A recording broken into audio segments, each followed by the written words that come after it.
Hello everyone, a very good evening to all of you and myself Karthik Gautam welcome you all on आकार IAS online platform. जैसे कि आप सभी को पता है कि आकार IAS इंस्टीट्यूट 26 जून 2025 से prelims oriented online live batch शुरू करने वाला है, जिसके रिगार्डिंग हम आपके सामने कुछ MCQ सीरीज लेकर आए हुए हैं। जैसे कि कल की जो क्लास है वो अमित जैन सर के थ्रू कंडक्ट करी गई थी और आज मैं आपसे डिस्कस करने वाला हूं इंडियन इकोनॉमी रिलेटेड MCQs, जिसमें हम RBI और बैंकिंग रिलेटेड क्वेश्चंस जो हैं वो डिस्कस करेंगे। तो प्लीज सभी कोई जल्दी से जुड़ जाइए। उदय सिंह, बिल्कुल मैं कोशिश करूंगा कि मैं आपको हिंदी में एक्सप्लेनेशन दे सकूं, तो प्लीज सभी कोई जल्दी से जुड़ जाइए। थोड़ी देर के लिए अपने सारे काम साइड में रख दीजिए और कुछ इंपॉर्टेंट क्वेश्चंस हम डिस्कस करने वाले हैं आज इंडियन इकोनॉमी रिलेटेड, जिसमें हम PYQs भी डिस्कस करेंगे और कुछ एडिशनल MCQs भी डिस्कस करेंगे अदर एग्जाम्स में, और इसके साथ साथ MPPSC के थ्रू पूछे गए जो PYQs हैं उसको हम कवर अप करने वाले हैं इस सीरीज में।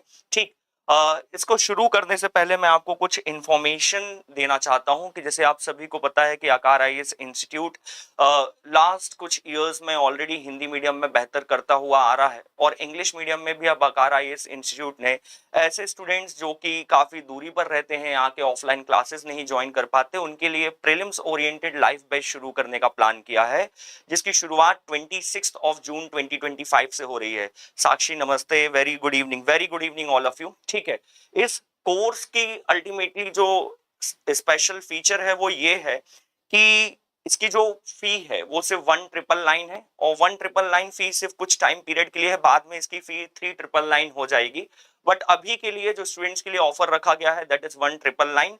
और यहाँ पे जो फैकल्टीज होंगी, डिफरेंट सब्जेक्ट फैकल्टीज और एक्सपर्टीज आपसे अलग अलग सब्जेक्ट मैटर्स पे डिस्कशन करेंगी और साथ ही साथ PYQs और MCQs लेके जुड़ेंगे आपके साथ डेली बेसिस पे। ठीक है, जैसे कि आप ये देख सकते हैं कि ये टीम है हमारी। कल अमित सर ने डिस्कशन किया था, आज मैं डिस्कशन कर रहा हूं और आने वाली कल की क्लास में आपके साथ एक one of the most experience faculty जुड़ेगी, विवेक परमार सर, जो कि हिस्ट्री के MCQs लेके जुड़ेंगे। ठीक है, इसी के साथ साथ बहुत सारे स्टूडेंट्स को प्री कम मेंस की प्रिपरेशन में एक सबसे ज्यादा प्रॉब्लम आती है कि इंग्लिश मीडियम ओरिएंटेड जो नोट्स हैं वो मार्केट में अवेलेबल नहीं होते हैं। इसी बात को ध्यान में रखते हुए आकार IAS की टीम ने, स्पेसिफिकली इंग्लिश मीडियम टीम ने, फैकल्टी ने मिलके इंग्लिश मीडियम नोट्स रेडी किए हैं जो कि मार्केट में अवेलेबल है और जिसको आप इजीली जो नियर बाय बुक स्टेशनरी है वहां से परचेज कर सकते हैं। अगर आपको कोई प्रॉब्लम जाती है तो आप आकार IAS के इंस्टीट्यूट में या ऑफिस में भी कॉन्टेक्ट कर सकते हैं और इजिली ये बुक को एक्सेस कर सकते हैं। Very good evening Sanjay, very good evening Sheetal, very good evening Golu. चलिए, तो मेनली हम अपने सेशन को शुरू करते हैं बिना टाइम वेस्ट करते हुए और आज के पहले क्वेश्चन पे हम बात करते हैं, है ना, और एनर्जी मेंटेन रखना है टिल लास्ट। ठीक, चलिए, पहला क्वेश्चन जो है that what is the current repo rate fixed by the monetary policy committee. Question आपके सामने है। क्वेश्चन का आंसर देने में कोई भी जल्दबाजी नहीं करेगा। पहले आप क्वेश्चन को पढ़िए, ध्यान से देखिए, समझिए, उसके बाद ही सब आंसर करेंगे। ठीक है, इंपॉर्टेंट क्वेश्चन है, करंट अफेयर से रिलेटेड है, न्यूज में भी था ये मॉनेटरी पॉलिसी का जो रेपो रेट रिलेटेड डिसीजन है। तो एक बार पहले क्वेश्चन को पढ़िए। क्वेश्चन क्या है, what is the current repo rate fixed by monetary policy committee. Option दिया हुआ है 6%, 6.75%, 5.25% एंड 5.50%। चलिए जल्दी जल्दी आंसर करिए, आंसर करने में कोई भी जल्दबाजी नहीं करेगा। संजय का आंसर आ चुका है, संजय का आंसर है डी।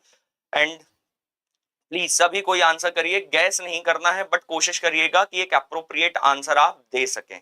ठीक है, क्या होगा आंसर, क्या करंट रेपो रेट फिक्स्ड किया गया है मॉनेटरी पॉलिसी कमेटी के थ्रू। मौद्रिक नीति समिति ने रेपो रेट की दर कितनी निर्धारित करी है हाल ही में। ये करंट अफेयर रिलेटेड क्वेश्चन है। ठीक है, कुछ के आंसर्स आए हैं, आंसर आया है डी। ठीक है, चलिए मैं इसका करेक्ट आंसर बता देता हूं। जो मॉनेटरी पॉलिसी कमिटी है, ठीक है, बिल्कुल बिल्कुल बिल्कुल 5.25 है आंसर सुधा। ठीक है, राधे का आंसर है डी। चलिए इस पे मैं बात कर लेता हूं कि इसका करेक्ट आंसर क्या होगा। इसका करेक्ट आंसर है 5.25। ठीक है, करेक्ट आंसर क्या है, 5.25 है। हाल ही में ही जो 5.50, हाल ही में ही जो मॉनेटरी पॉलिसी कमिटी के थ्रू रेपो रेट में चेंजेस किए गए हैं, उस चेंजेस के बाद कहीं ना कहीं जो रेपो रेट है उसका इंटरेस्ट रेट कितना फिक्स कर दिया गया है, 5.50।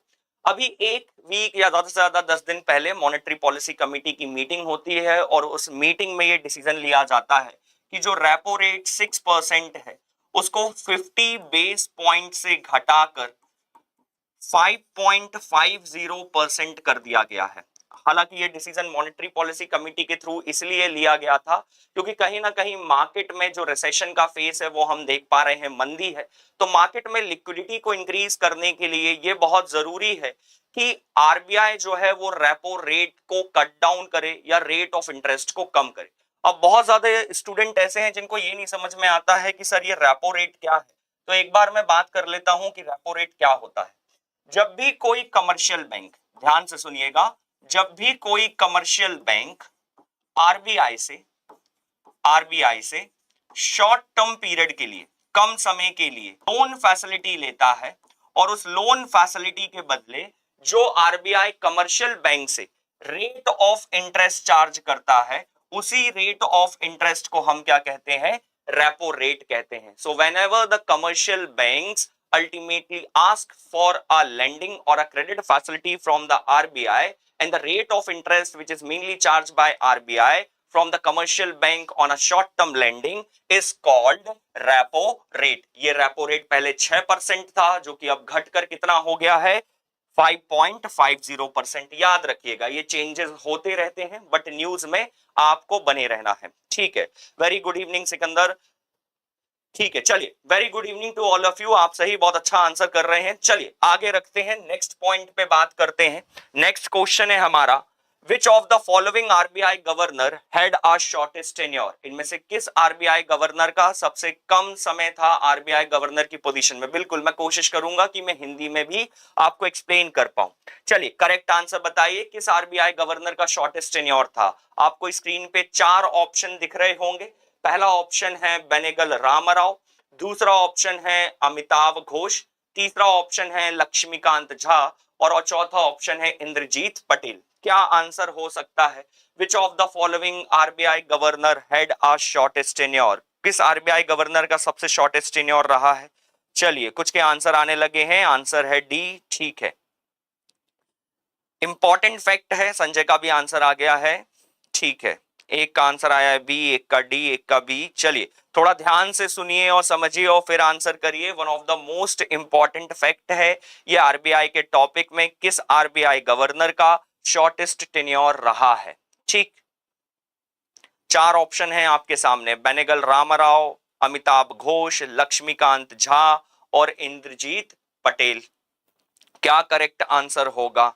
संजय का आंसर आ चुका है बी, राधे का भी आंसर आ चुका है बी। चलिए मैं इसका करेक्ट आंसर आपसे डिस्कस कर लेता हूं। इसका जो करेक्ट आंसर है that is B, Amitabh Ghosh. Amitabh Ghosh का शॉर्टेस्ट टेन्योर रहा है।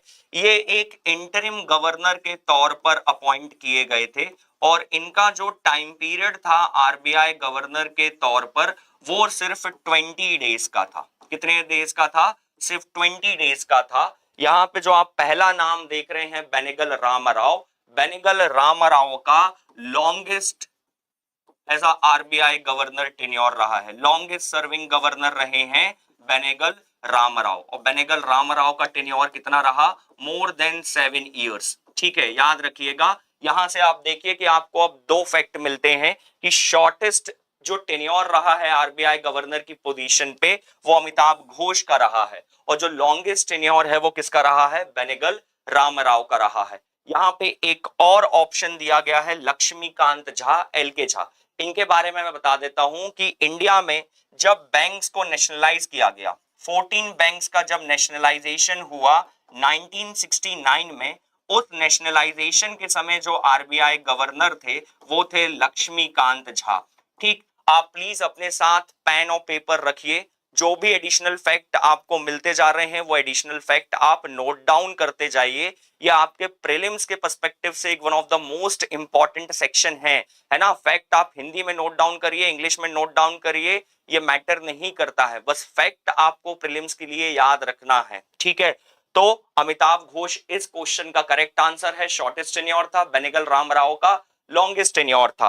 और लक्ष्मीकांत झा की बात करें तो लक्ष्मीकांत झा आरबीआई गवर्नर थे जब 14 बैंक्स का राष्ट्रीयकरण किया गया 1969 में। और यहाँ पे इंद्रजीत पटेल, ये कोई आरबीआई गवर्नर नहीं थे, बस मैंने यहाँ पे नेम में थोड़ा सा मैनिपुलेशन किया था। ये आईजी पटेल हैं जो 1980 के समय जब बैंक्स का नेशनलाइजेशन हुआ उस समय आरबीआई गवर्नर थे। ठीक है, तो थोड़ा सा मैंने आपके साथ मैनिपुलेशन किया है ताकि कंफ्यूज हो जाएं आप, क्योंकि प्रीलिम्स में भी ऐसा ही किया जाता है कि आपको काफी क्लोज ऑप्शन दिए जाते हैं। बहुत सारे लोगों ने करेक्ट आंसर दिया है। चलिए आगे बढ़ते हैं और नेक्स्ट क्वेश्चन पे बात करते हैं। ठीक, एक और इंपॉर्टेंट क्वेश्चन कुछ एडिशनल फैक्ट्स के साथ निकल कर आ रहा है। अंडर विच क्लॉज और section of RBI act 1934 monetary policy committee is constituted? किस अनुच्छेद के द्वारा आरबीआई एक्ट 1934 के तहत जो मॉनेटरी पॉलिसी कमेटी है यानी कि मौद्रिक नीतिक समिति है उसका गठन किया गया? इंपॉर्टेंट क्वेश्चन है, ऑप्शन ध्यान से देखिएगा। सेक्शन 43 सब क्लॉज या sub section Z A, section 44, section 49 sub section Z B या section 45 sub section Z B. किस सेक्शन के थ्रू मॉनेटरी पॉलिसी कमिटी को कॉन्स्टिट्यूट किया गया? जल्दी से आंसर करिए, बट आंसर करने में कोई जल्दबाजी नहीं होनी चाहिए, एक बार ध्यान से पढ़िए। चलिए, शीतल का आंसर आ चुका है डी, राधे का आंसर आ चुका है डी, युवराज का भी आंसर आ चुका है डी।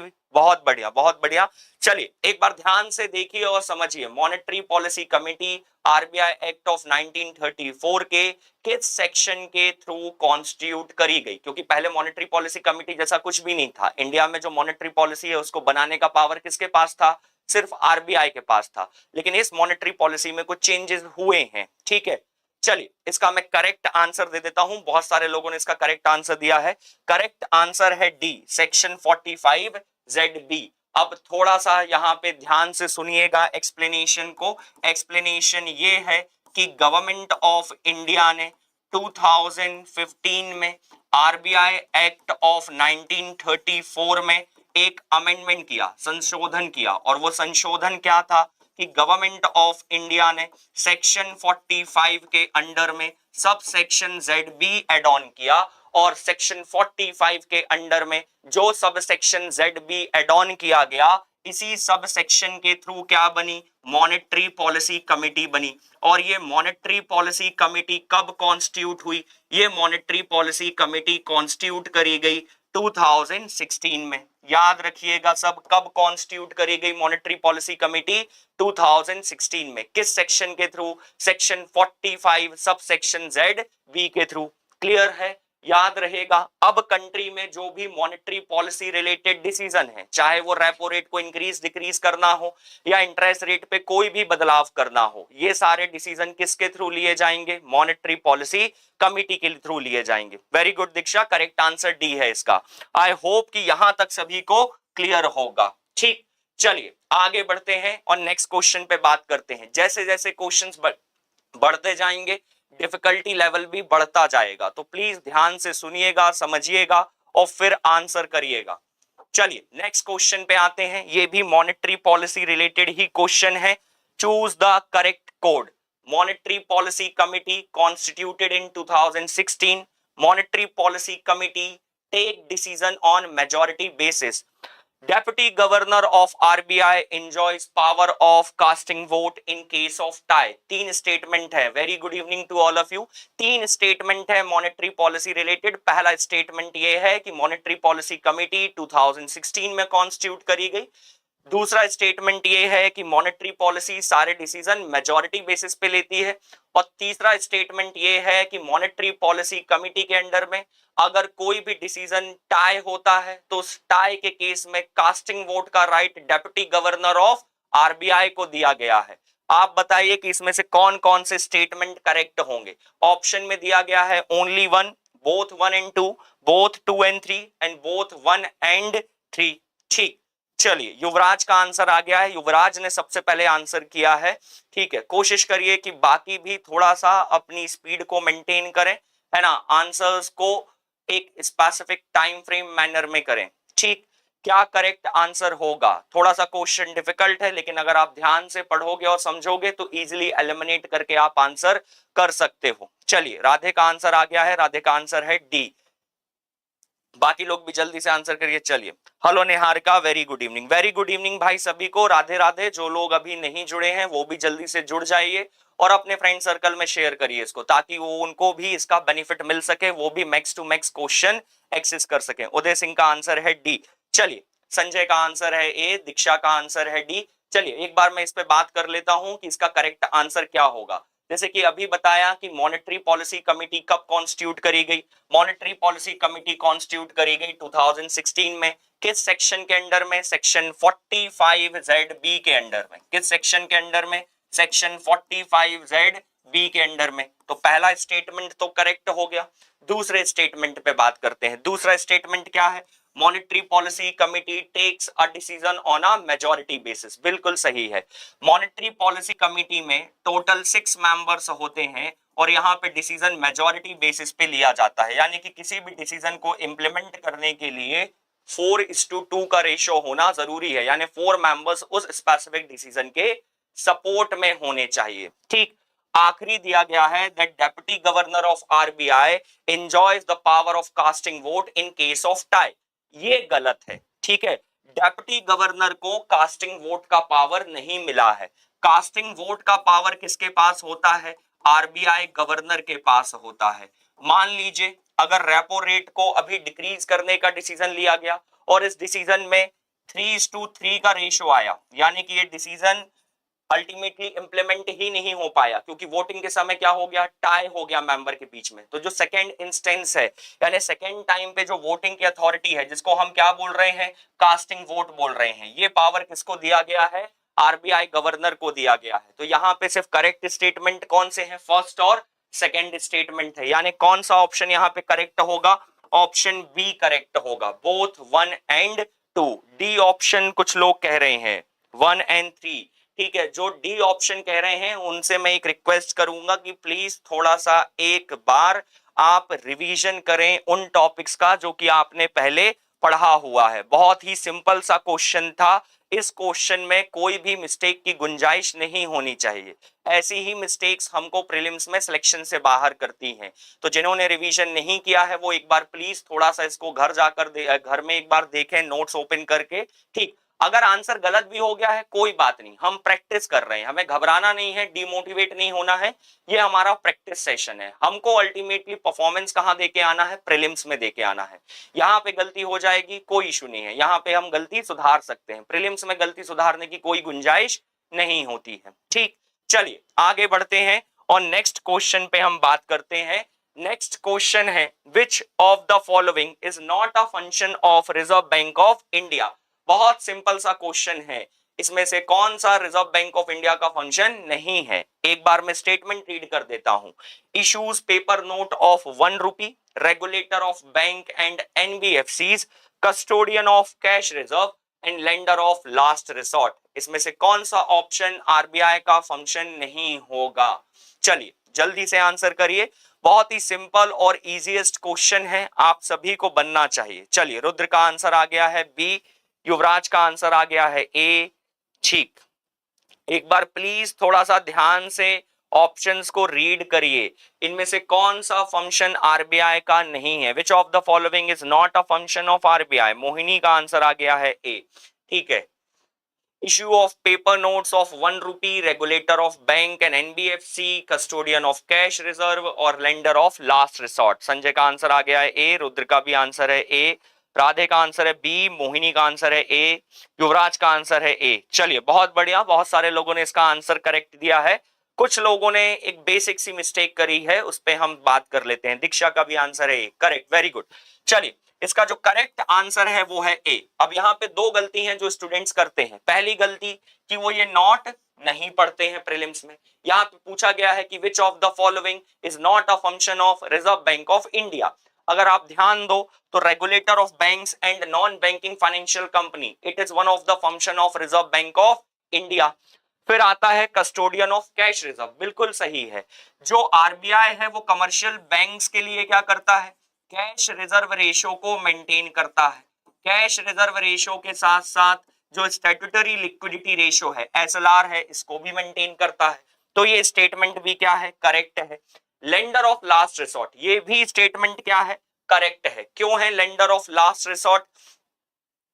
ये लेंडर ऑफ लास्ट रिसोर्ट इसीलिए है क्योंकि जो कमर्शियल बैंक्स हैं और जो गवर्नमेंट ऑफ इंडिया है, जब उनके लिए कोई भी ऑप्शन अवेलेबल नहीं होता है क्रेडिट फैसिलिटी ऑप्ट करने के लिए, तो वो किसको अप्रोच करते हैं, किसके पास जाते हैं? आरबीआई के पास जाते हैं। तो इसी वजह से आरबीआई को क्या कहा जाता है? Lender of last resort.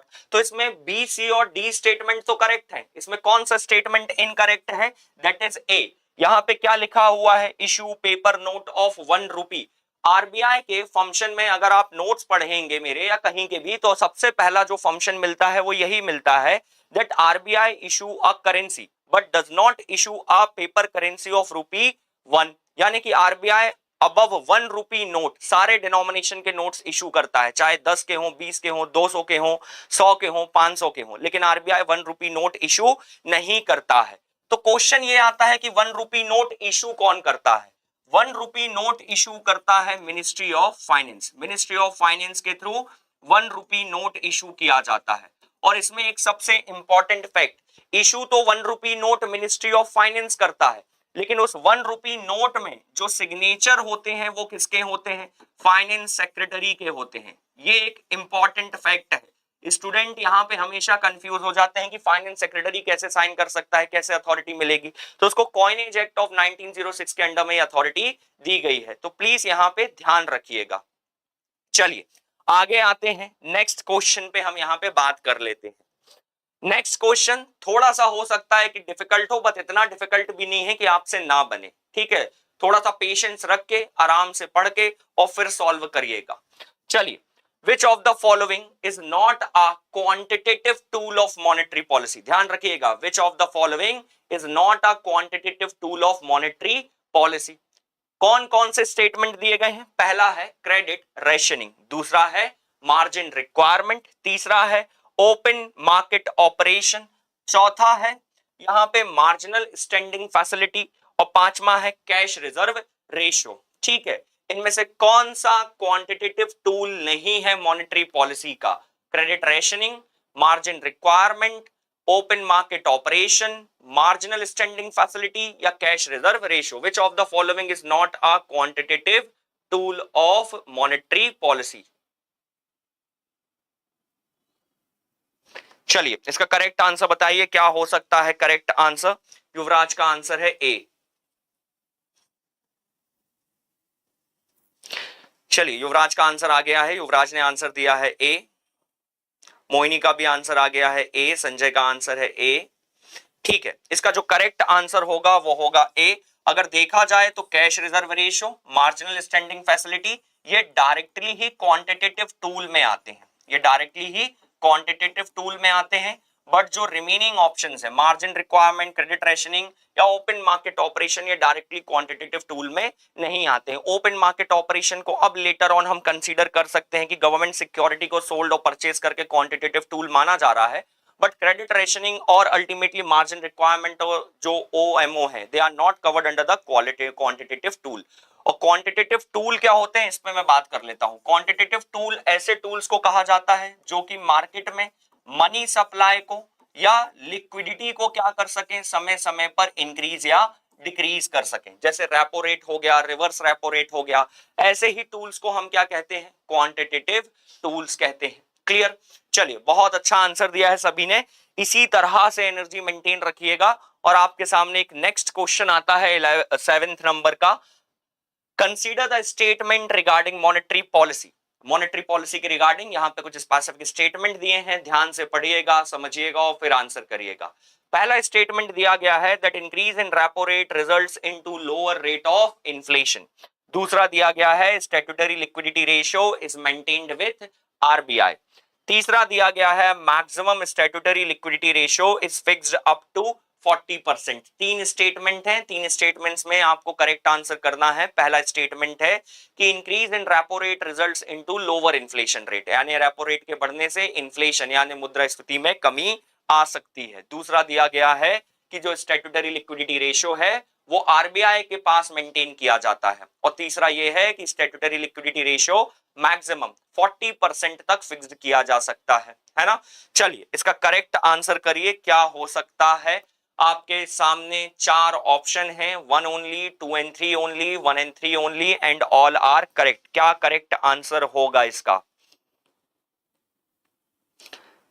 ध्यान से पढ़िएगा, समझिएगा, फिर आंसर करिएगा। स्टेटमेंट बेस्ड क्वेश्चन है, टाइम ले लीजिए, कोई दिक्कत नहीं है, टाइम की हमारे पास कमी नहीं है। चलिए, रुद्र का आंसर आ चुका है।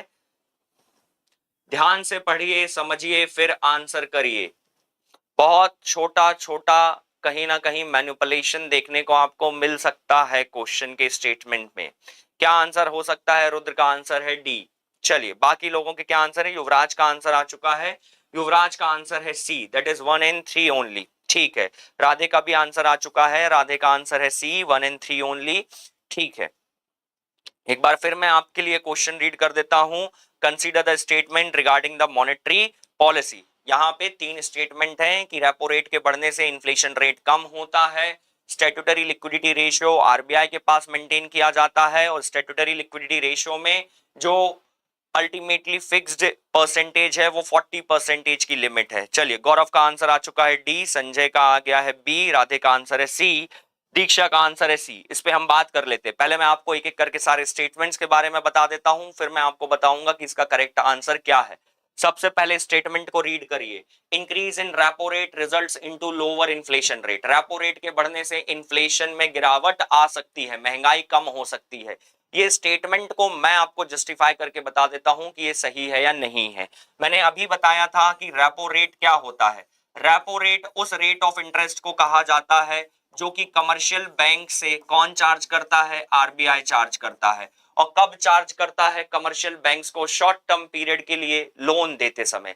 अब आप देखिए कि अगर मान लो रेपो रेट में कमी कर दी जाए, रेपो रेट को डिक्रीज कर दिया जाए, तो रेपो रेट के डिक्रीज होने से जो कमर्शियल बैंक्स हैं उनपे इंटरेस्ट पेमेंट का जो बर्डन है वो भी क्या हो जाएगा? कम हो जाएगा। तो जब इंटरेस्ट रेट का बर्डन कम होगा तो अल्टीमेटली ये क्या करेंगे? कस्टमर से कम रेट ऑफ इंटरेस्ट चार्ज करेंगे। जब कस्टमर से कम रेट ऑफ इंटरेस्ट चार्ज करेंगे तो कस्टमर की परचेजिंग पावर क्या होगी? बढ़ेगी। परचेजिंग पावर बढ़ेगी, डिमांड बढ़ेगी, तो मार्केट में लिक्विडिटी भी बढ़ेगी, यानी कि इन्फ्लेशन क्या होगा? बढ़ जाएगा। तो रेपो रेट के कम होने से अगर इन्फ्लेशन बढ़ रहा है तो रेपो रेट के कहीं ना कहीं बढ़ने से इन्फ्लेशन को क्या होना चाहिए? कम होना चाहिए। कैसे? मैंने कहा कि आरबीआई ने रेपो रेट को क्या किया? बढ़ा दिया। अब आरबीआई रेपो रेट अगर बढ़ा देता है तो कमर्शियल बैंक्स पे ज्यादा इंटरेस्ट चार्ज होगा, और कमर्शियल बैंक्स प्रॉफिट मोटिव के लिए काम करते हैं, तो कमर्शियल बैंक अपना बर्डन किस पे शिफ्ट करेंगे? कस्टमर पे। और कस्टमर से क्या करेंगे? ज्यादा इंटरेस्ट रेट चार्ज करेंगे लोन के एवज में, तो कस्टमर कम लोन लेंगे और अल्टीमेटली कस्टमर की परचेजिंग पावर क्या हो जाएगी? कम। जब परचेजिंग पावर कम होगी तो मार्केट में गुड्स और सर्विसेज की डिमांड क्या हो जाएंगी? कम। और जब गुड्स और सर्विसेज की डिमांड कम होगी तो प्राइसेस यानी कि इन्फ्लेशन भी क्या हो जाएगा? कम। इसका मतलब क्या हुआ कि जो पहला स्टेटमेंट है वो करेक्ट है। रेपो रेट के बढ़ने से इन्फ्लेशन रेट क्या हो जाता है? कम हो जाता है। दूसरा क्या दिया गया है? Statutory liquidity ratio is maintained with RBI. ये बिल्कुल ही गलत है। स्टैट्यूटरी लिक्विडिटी रेशियो किसके पास मेंटेन किया जाता है? तो स्टैट्यूटरी लिक्विडिटी रेशियो बैंक अपने पास ही मेंटेन करते हैं। स्टैट्यूटरी लिक्विडिटी रेशियो क्या होता है ये भी मैं बता देता हूं। स्टैट्यूटरी लिक्विडिटी रेशियो का मतलब ये है कि कमर्शियल बैंक्स के पास जितना भी टोटल डिपॉजिट आता है सेविंग्स और फिक्स डिपॉजिट के तौर पर, उसका जब कुछ परसेंटेज बैंक लिक्विड एसेट के फॉर्म में, लिक्विड एसेट का मतलब क्या हो सकता है?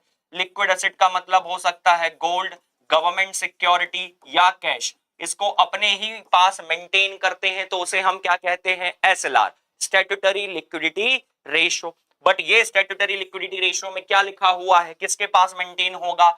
आरबीआई के पास। यानी सेकंड स्टेटमेंट तो इनकरेक्ट हो गया। अब जिस जिस ऑप्शन में सेकंड स्टेटमेंट होगा वो स्टेटमेंट करेक्ट है ही नहीं, वो आंसर में होगा ही नहीं, तो एलिमिनेट कर सकते हो। और आखिरी में the philosopher, very good evening, very good evening भाई। आखिरी में क्या दिया गया है? The maximum statutory liquidity ratio is fixed up to 40%। बिल्कुल सही। एसएलआर कितने तक फिक्स किया जा सकता है? 40% तक। तो स्टेटमेंट 1 और 3 क्या है? करेक्ट है। यानी कौन सा ऑप्शन करेक्ट होगा? ऑप्शन सी क्या होगा?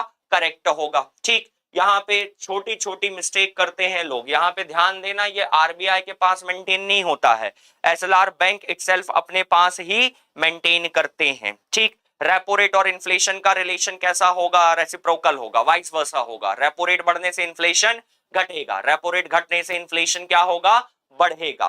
क्लियर हुआ। चलिए आगे बढ़ते हैं और नेक्स्ट क्वेश्चन पे बात करते हैं। बहुत सारे लोगों ने इस क्वेश्चन का आंसर सही दिया है। इतना इजी क्वेश्चन नहीं था, थोड़ा सा टेक्निकल था, लेकिन सबको बन सकता है अगर आप थोड़ा सा पेशेंस के साथ अपने क्वेश्चंस को रीड करें, स्टेटमेंट को रीड करें और फिर आंसर दें। चलिए आगे बढ़ते हैं और यहां पे फोकस करिए। वैसे भी बाहर बारिश हो रही है तो बाहर चाय पानी के लिए तो निकल नहीं पाएंगे, इससे अच्छा है कि थोड़ी देर बैठ के हम ये एमसीक्यू सॉल्व कर लें, है ना। चलिए, choose the incorrect statement regarding the monetary policy. फिर से मॉनेटरी पॉलिसी रिलेटेड क्वेश्चन है, फिर वही पूछा गया है कि इनकरेक्ट स्टेटमेंट चूज करना है। चलिए एक एक करके मैं स्टेटमेंट रीड कर देता हूं, फिर मैं आपको समय दे दूंगा। पहला स्टेटमेंट है, repo rate is charged on short term lending to commercial bank.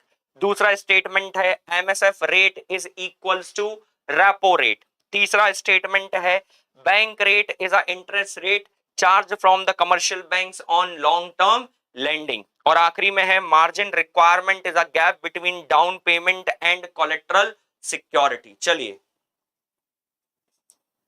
Sir Hindi में ज्यादा बताइए। वैसे तो मैं माफी चाहूंगा क्योंकि ये एक्सक्लूसिवली इंग्लिश मीडियम का एमसीक्यू सीरीज है।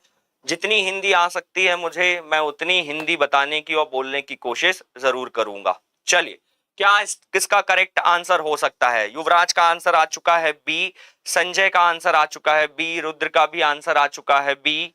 ठीक है, क्या हो सकता है करेक्ट आंसर? बहुत ही सिंपल सा क्वेश्चन है, एक बार स्टेटमेंट को प्रॉपरली रीड करिए। दीक्षा का भी आंसर आ चुका है बी। ठीक, repo rate is charged on short term lending to commercial bank. MSF rate is equals to the repo rate. Bank rate is the interest rate charged from the commercial bank on long term lending, and margin requirement is the gap between down payment and the collateral security. Mohini का answer आ चुका है, शीतल का भी answer आ गया है, दीक्षा, रुद्र, संजय, युवराज, philosopher, Radhe, सभी ने आंसर किया है। ठीक है, सभी के आंसर यहाँ पे करेक्ट हैं। Very good. यहाँ पे जो करेक्ट आंसर है that is B, MSF rate is equals to repo rate. ऐसा नहीं होता है। एमएसएफ का फुल फॉर्म है मार्जिनल स्टैंडिंग फैसिलिटी। यहां पे ध्यान से सुन लीजिए, समझ लीजिए, marginal standing facility is the full form of MSF. अब बात ये आती है कि सर ये मार्जिनल स्टैंडिंग फैसिलिटी क्या होता है, किसे कहा जाता है? मार्जिनल स्टैंडिंग फैसिलिटी का मतलब ये है कि जब कमर्शियल बैंक्स के पास उनकी सभी तरह की सेविंग्स, बोरोविंग्स या किसी भी तरह का जो इनकम सोर्स है वो एग्जॉस्ट हो जाए, सभी तरह से पैसे बैंक्स के पास खर्च हो जाए, बैंक्स के पास कोई भी पैसा ना बचे, तब लास्ट ऑप्शन जो है वो आरबीआई होता है। और जब बैंक्स आरबीआई के पास लोन लेने जाते हैं तो आरबीआई कहता है कि आपके पास करेंट टाइम पीरियड में जो टोटल डिपॉजिट होगा उस डिपॉजिट का 2% हम क्या करेंगे, आपको लोन के तौर पर दे देंगे। अगर मान लो कोई कमर्शियल बैंक कहता है कि मेरे पास अभी हाल ही में सिर्फ 100 रुपए है डिपॉजिट के तौर पे, तो बैंक यानी कि आरबीआई क्या कहेगा कि 100 रुपए के बदले 2% ले जाओ, यानी कि 2 रुपए आपको लोन के तौर पर दे देंगे, है ना। बुरा मत मानना, बट यहाँ पे सिर्फ एग्जाम्पल के तौर पे बता रहा हूं इतना कम अमाउंट, ताकि इजिली समझ में आ जाए। ऐसा क्यों करता है आरबीआई? क्योंकि जब भी बैंक्स अल्टीमेटली रेगुलर बेसिस पे अपनी सेविंग्स और बोरोविंग्स एग्जॉस्ट करते जाते हैं, खर्च करते जाते हैं, तो ये शो करता है कि कहीं ना कहीं बैंक्स में फाइनेंशियल मिसमैनेजमेंट है।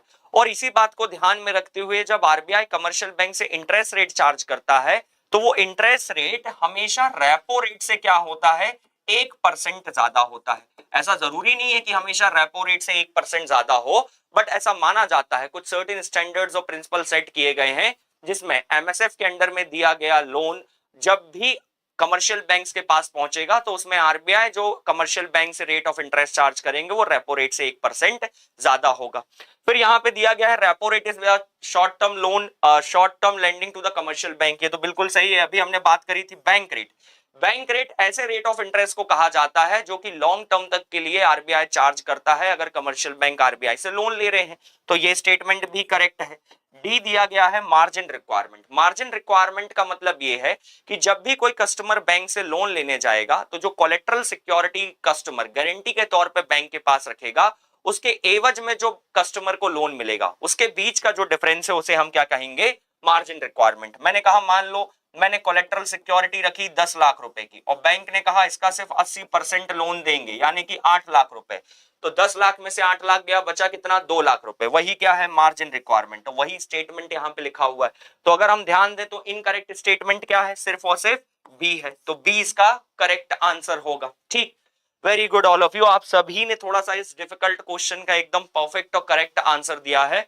चलिए आगे बढ़ते हैं और नेक्स्ट पॉइंट पे, नेक्स्ट क्वेश्चन पे बात करते हैं। नेक्स्ट क्वेश्चन, ये क्वेश्चन आपके अभी जो 2024 का मेंस हुआ था न्यू पैटर्न पे, उसमें मेंस में पूछा गया था ये क्वेश्चन। ठीक है, क्वेश्चन है the monetary policy committee maintained a hawkish stand on the interest rates. In this context hawkish stands mean, hawkish term का मतलब यहां पे क्या होता है, यहां पे 4 स्टेटमेंट दिए गए हैं। इंटरेस्ट रेट वर डिक्रीज्ड, इंटरेस्ट रेट वर इंक्रीज्ड, इंटरेस्ट रेट वर केप्ट अनचेंज्ड और मनी सप्लाई वाज इंक्रीज्ड। क्या इसका करेक्ट आंसर होगा? हॉकिश टर्म का मतलब यहां पे क्या है, इंटरेस्ट रेट में कटौती होना यानी इंटरेस्ट रेट का कम होना, इंटरेस्ट रेट का बढ़ना, मनी सप्लाई का बढ़ना, या अल्टीमेटली इंटरेस्ट रेट में कोई भी बदलाव ना होना। ठीक है, ब्याज दर में कोई भी चेंजेस ना किया जाना। रूपाली का आंसर आ चुका है बी। चलिए करेक्ट आंसर क्या होगा? ठीक है, बी, बी क्या होगा करेक्ट आंसर? ये टर्म है हॉकिश। एक बार आप आंसर बताइए फिर मैं आपको एक्सप्लेनेशन दे देता हूं। युवराज का आंसर आ चुका है बी, रुद्र का आंसर भी आ चुका है बी। ठीक है, ठीक, चलिए इसमें करेक्ट आंसर मैं बता देता हूं। करेक्ट आंसर है B, that is interest rate व इंक्रीज। यहां पे मॉनेटरी पॉलिसी बनाते समय दो टर्म को यूजुअली फॉलो किया जाता है। ठीक है, एक जिसको हम कहते हैं हॉकिश, या आमतौर पर मॉनेटरी पॉलिसी को क्या रेफर किया जाता है, हॉकिश मॉनेटरी पॉलिसी, या जो दूसरा टर्म है उसको कहा जाता है डोविश। ये हॉकिश और डोविश है क्या? हॉक एक्चुअली एक बर्ड है जो कि काफी हाइट में फ्लाई करती है, एग्रेसिव नेचर की होती है। तो जब भी मार्केट में बहुत ज्यादा इन्फ्लेशन यानी महंगाई बढ़ जाती है तो वहां पे महंगाई को कंट्रोल करने के लिए क्या किया जाता है, इंटरेस्ट रेट को बढ़ा दिया जाता है, जो कि इससे नोटिफाई होता है कि कहीं ना कहीं जो हॉकिश बर्ड है जो हाई हाइट पे फ्लाई करती है, वो अल्टीमेटली उससे रेफर करते हुए यहां पे इंटरेस्ट रेट को कंसीडर किया जा रहा है। यानी कि हॉकिश का मतलब क्या है, इंटरेस्ट रेट को बढ़ाना। और जब भी ये लगेगा कि मार्केट में रिसेशन है, मंदी का आसार दिख रहे हैं, तो कहीं ना कहीं हम क्या फॉलो करेंगे, इंटरेस्ट रेट को डिक्रीज करना, जिसे हम क्या कहेंगे, डॉविश कहेंगे। ठीक है, तो हॉकिश का मतलब क्या है कि मार्केट में जब बहुत ज्यादा महंगाई हो, इन्फ्लेशन हो, तो इंटरेस्ट रेट बढ़ा दिया जाए, जिसे हम क्या कहेंगे, हॉकिश। डॉविश का मतलब क्या है कि मार्केट में जब बहुत एक तरह से प्राइसेस कम होने लगे, रिसेशन आने लगे, मंदी आ जाए, तो इंटरेस्ट रेट को कम कर देना, दैट इज कॉल्ड डोविश। याद रखिएगा हॉकिश और डोविश, ये एमपीपीएससी के मेंस में एक्सप्लेनेशन पूछा गया था। अब आप देखो कि प्री से भी क्वेश्चन निकल रहे हैं जो मेंस में आते हैं। तो मेंस 2024 में 7 मार्कर में ये क्वेश्चन पूछा गया था, हॉकिश एंड डोविश, तो याद रखिएगा। ठीक है, प्रीलिम्स के रेफरेंस में पढ़ रहे हैं तो इतना ज्यादा हम इस पे डिटेल में बात तो नहीं कर पाएंगे, बट एक बेसिक इंट्रोडक्शन मैंने आपको यहां पे दे दिया है हॉकिश और डोविश का। चलिए आगे आते हैं और नेक्स्ट क्वेश्चन पे बात करते हैं। If RBI reduces cash reserve ratio, what will happen to the credit creation? अगर RBI कैश रिजर्व रेशियो घटा देता है तो मार्केट में मनी सप्लाई या क्रेडिट क्रिएशन पे क्या इंपैक्ट होगा? पहला स्टेटमेंट है there will be no impact, it will decrease, it will increase और नन ऑफ द अबव।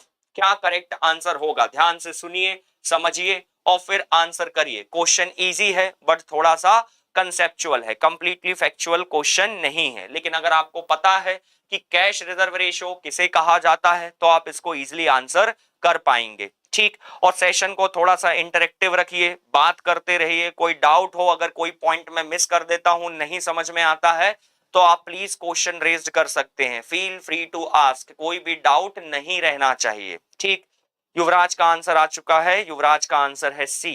क्या करेक्ट आंसर होगा? कैश रिजर्व रेशियो के कम होने से, अगर आरबीआई कैश रिजर्व रेशियो घटा देता है तो उससे क्या इंपैक्ट होगा? संजय का भी आंसर आ चुका है सी। क्या आंसर होगा भाई क्रेडिट क्रिएशन पे? लोन बढ़ेंगे कि घटेंगे? What will happen if RBI reduces the cash reserve ratio? Rudra का आंसर आ चुका है सी, संजय का आंसर है सी, युवराज का आंसर है सी, वेरी गुड। दीक्षा का भी आंसर आ गया है सी, गुड। चलिए बात कर लेते हैं पहले तो बात करते हैं कि कैश रिजर्व रेशो क्या होता है। कैश रिजर्व रेशो का मतलब ये है, इसको सिंपल सी भाषा में समझिए। मान लीजिए आपके घर में कोई रिश्तेदार आते हैं, बुआ फूफा ताया ताई, वो आपको बचपन में कुछ पैसे देके जाते होंगे। जब आपको पैसे देके जाते रहे तो आप क्या करते थे, आप उस पैसे को या तो अपने पिगी बैंक में डाल लेते थे या तो मार्केट में जाके खर्च कर देते थे। तो जब आपको कोई पैसा आपका रिलेटिव देके जाता था, कोई भी एक्स वाई जेड, और जब उस पैसे को आप पिगी बैंक में सेव कर लेते थे तो वो आपके लिए क्या था, रिजर्व था। यानी आने वाले समय में जब भी इमरजेंसी होगी या पैसों की रिक्वायरमेंट होगी तो उस पिगी बैंक से, उस गुल्लक से क्या करोगे, आप पैसा निकाल लोगे। ठीक इसी तरह कमर्शियल बैंक्स भी करते हैं। कमर्शियल बैंक्स के पास जो भी डिपॉजिट्स आते हैं सेविंग्स अकाउंट के तौर पे या फिक्स डिपॉजिट के तौर पे, इस टोटल डिपॉजिट का कुछ परसेंटेज, इस टोटल डिपॉजिट का कुछ परसेंटेज कमर्शियल बैंक क्या करते हैं, कैश के फॉर्म में। किस फॉर्म में, कैश के फॉर्म में। किसके पास डिपॉजिट करते हैं, आरबीआई के पास डिपॉजिट करते हैं। इसी को हम क्या कहते हैं, सीआरआर। कितना परसेंटेज डिपॉजिट करना पड़ सकता है, 0 से लेके 15% तक जो डिपॉजिट है उसको कैश के फॉर्म में आरबीआई के पास रखना पड़ता है। अगर मान लो अब कैश रिजर्व रेशियो को घटा दिया जाए, आरबीआई कहे कि अब आपको ज्यादा डिपॉजिट हमारे पास मेंटेन नहीं रखना है, तो क्या होगा, सीआरआर के अंडर में अगर डिपॉजिट रेट घटा दिया जाएगा तो कमर्शियल बैंक्स के हाथों में ज्यादा पैसा होगा, क्योंकि ये कम पैसा डिपॉजिट कर रहे हैं आरबीआई के पास कैश के फॉर्म में। तो कमर्शियल बैंक्स क्या करेंगे, मार्केट में ज्यादा लोन देंगे। लोन क्यों देंगे, क्योंकि इनको उसके बदले में इंटरेस्ट मिलेगा, इनका प्रॉफिट क्या होगा, इंक्रीज होगा। तो यहां पे क्या होगा, अगर कैश रिजर्व रेशियो कम होगा तो अल्टीमेटली मार्केट में जो क्रेडिट क्रिएशन है वो क्या हो जाएगा, बढ़ जाएगा। इसका करेक्ट आंसर क्या होगा, करेक्ट आंसर होगा सी। कैश रिजर्व रेशियो क्या होता है, सिंपल सी भाषा में सुन लीजिए, समझ लीजिए। कमर्शियल बैंक्स के पास जितना भी पैसा सेविंग और फिक्स डिपॉजिट के तौर पे या टोटल डिपॉजिट के तौर पे आता है, उसका कुछ परसेंटेज जब कमर्शियल बैंक कैश के फॉर्म में आरबीआई के पास मेंटेन रखते हैं, उसी को हम क्या कहते हैं, कैश रिजर्व रेशो। अगर कैश रिजर्व रेशो कम हुआ है, इसका मतलब कम पैसा मेंटेन करना पड़ेगा कमर्शियल बैंक्स को आरबीआई के पास। जब कम पैसा मेंटेन करेंगे तो ये ज्यादा लोन देंगे, मार्केट में क्रेडिट क्रिएशन क्या होगा, बढ़ जाएगा। आई होप कि यहां तक सभी के कंसेप्ट क्या होंगे, क्लियर होंगे। वेरी गुड रोशनी, मार्केट में लिक्विडिटी बढ़ेगी, परफेक्ट। चलिए आगे बढ़ते हैं, नेक्स्ट क्वेश्चन पे हम बात करते हैं। नेक्स्ट क्वेश्चन क्या है, मैं एक बार रीड कर देता हूं फिर आप आंसर करिएगा। If the interest rate is decreased in any economy, it will decrease the consumption expenditure in economy, increase the tax collection of the government, increase the investment expenditure in economy, increase the total saving in economy। अगर मान लीजिए कि किसी भी अर्थव्यवस्था में ब्याज दरें क्या कर दी जाती हैं, घटा दी जाती हैं, तो इससे क्या असर होगा, क्या इंपैक्ट पड़ेगा। मार्केट में जो खर्चे हैं, कंजम्पशन जो है वो बढ़ जाएंगे, या मार्केट में जो टैक्स कलेक्शन है, यानी जो सरकार टैक्स कलेक्ट कर रही है हमसे, उसमें इंक्रीज देखने को मिलेगा, या इन्वेस्टमेंट एक्सपेंडिचर बढ़ेगा, या टोटल सेविंग्स जो है वो व्यक्ति की बढ़ जाएंगी। क्या होगा इसका करेक्ट आंसर। रुद्र का आंसर आ चुका है। कुछ बच्चे एकदम बिल्कुल स्पीड में आंसर करते हैं, एकदम टाइम मेंटेन करके चलते हैं, तो बस मेरी आपसे यही रिक्वेस्ट है कि प्रीलिम्स में भी आप जल्दबाजी मत करिएगा आंसर करने के लिए, ठीक है ना। आप भले ही आंसर सही करते हैं, बिल्कुल करेक्ट। निहाल का आंसर आ चुका है सी, संजय का आंसर है सी। हमारा कंपटीशन हमसे ही है, हमारा कंपटीशन किसी और से नहीं है। हमारा कंपटीशन इस बात से नहीं है कि कौन पेपर पहले सॉल्व करता है, कौन कितने नंबर लेके आता है। हमारा कंपटीशन खुद से है, हमें सिर्फ एग्जाम क्लियर करना है और कट ऑफ क्लियर करना है। तो इसलिए प्लीज आराम से। शीतल का आंसर है सी, युवराज का आंसर है सी, राधे का सी, रोशनी का सी।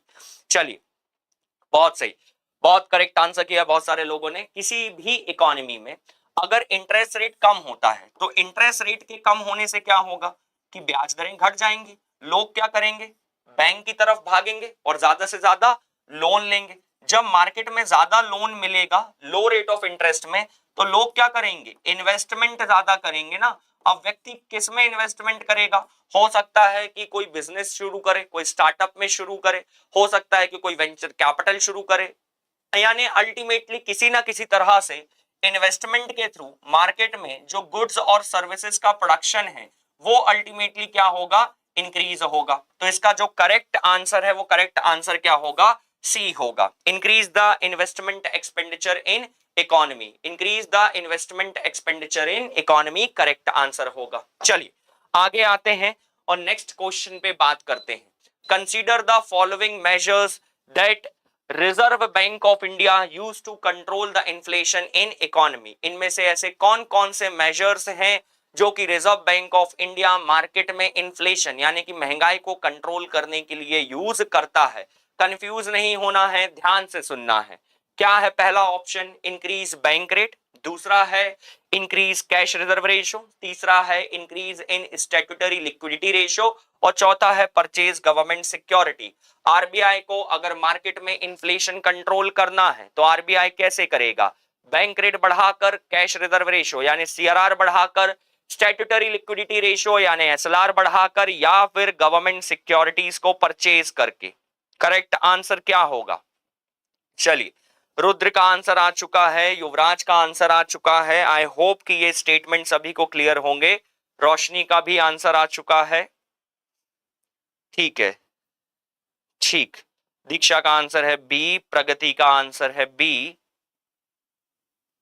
ठीक, बहुत सारे लोगों ने इसका करेक्ट आंसर दिया है। एक बार बात कर लेते हैं, जब भी मार्केट में इन्फ्लेशन को कंट्रोल करना होता है तब बैंक्स के लिए जो आरबीआई है वो अपने क्वांटिटेटिव टूल्स में क्या करता है? चेंजेस करता है। क्या चेंज करता है?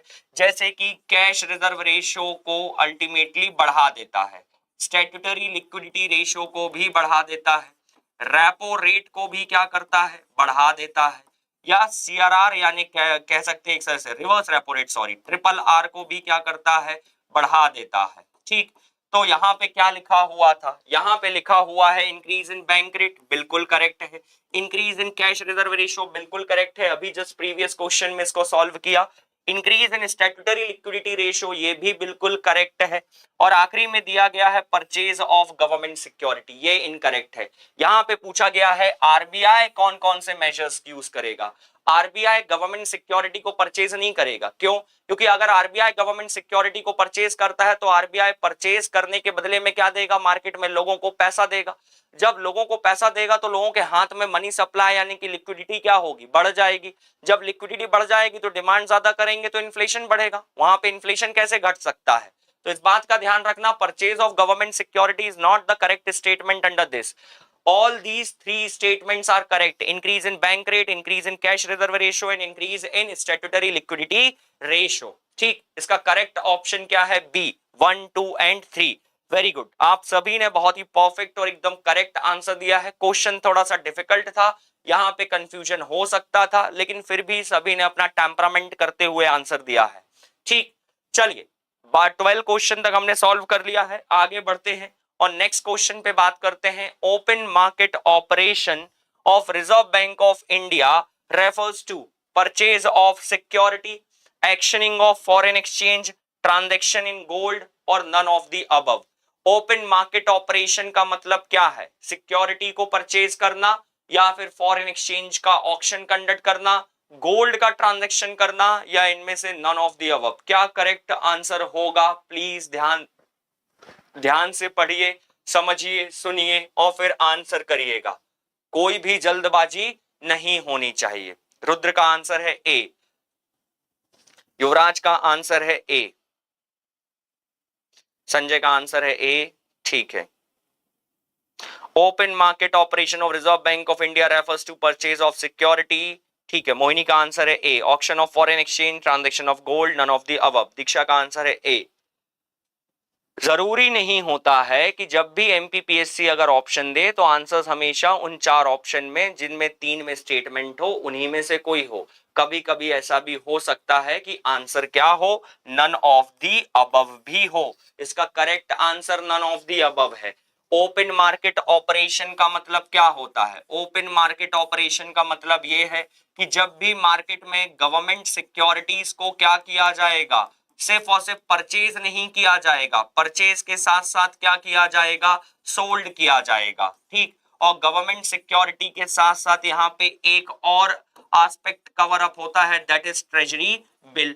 इसको मिलाकर हम कहते हैं completely open market operation. Open market operation mains में जब आप पढ़ते हो तो सिर्फ purchase and sold of government security पढ़ते हो, लेकिन open market operation ultimately hold a wider connotations, एक वाइडर स्कोप है। ओपन मार्केट ऑपरेशन में गवर्नमेंट सिक्योरिटीज के साथ साथ ट्रेजरी बिल भी आते हैं। तो जब ओपन मार्केट ऑपरेशन की बात करें तो इस बात का ध्यान रखना कि not only the purchase of security but also the sold off security and treasury bill is also covered under the open market operation. अगर यहाँ पे परचेज की जगह ट्रेडिंग वर्ड दिया होता है या purchase and sold of government security दिया होता तो करेक्ट होता। यहाँ पे तो गवर्नमेंट भी नहीं लिखा है, सिर्फ सिक्योरिटी लिखा है, तो ऐसे ही समझ जाना चाहिए था। सिक्योरिटीज में तो शेयर बॉन्ड डिबेंचर भी आ सकते हैं। अल्टीमेटली ओएमओ में, ओपन मार्केट ऑपरेशन में गवर्नमेंट सिक्योरिटीज पे ही ट्रेडिंग करी जाती है। क्लियर हुआ सभी को?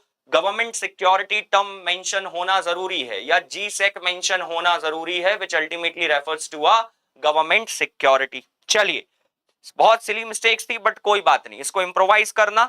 ये प्रैक्टिस सेशन एमसीक्यूज का इसीलिए कंडक्ट किया जा रहा है ताकि हम किसी भी तरह से कोई भी गलती ना करें बार बार रिपीट। चलिए आगे बढ़ते हैं और नेक्स्ट क्वेश्चन पे बात करते हैं। नेक्स्ट क्वेश्चन 14th नंबर का, which of the following statement is are correct regarding the monetary policy committee. Monetary policy committee के रिगार्डिंग कौन सा स्टेटमेंट करेक्ट है? ध्यान से सुनिएगा।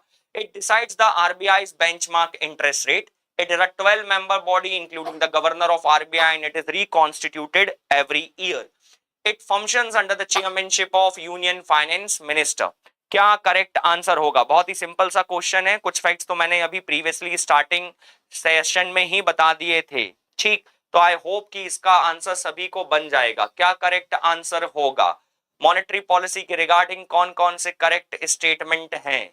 पहला, RBI benchmark interest rate 12 members including the governor of RBI reconstituted every year. और last है, it functions under the chairmanship of union ministry और यूनियन फाइनेंस मिनिस्टर। ठीक है, युवराज का आंसर आ गया है ए, ओनली वन।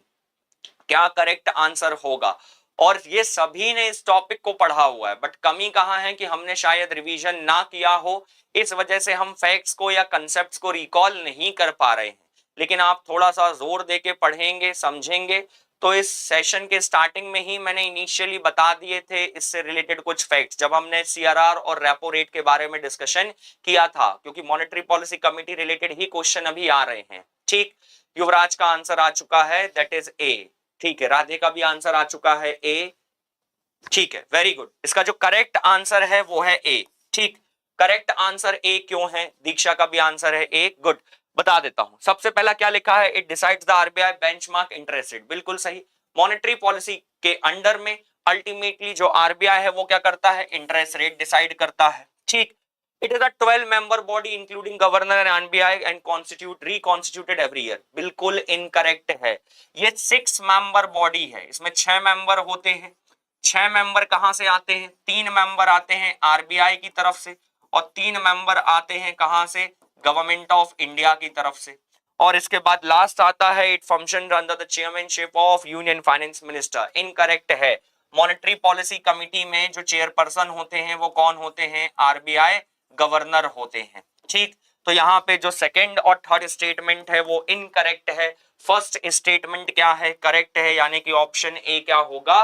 करेक्ट होगा। बिल्कुल सही दीक्षा, 6 मेंबर्स होते हैं। चलिए आगे बढ़ते हैं, 15th क्वेश्चन की तरफ आते हैं।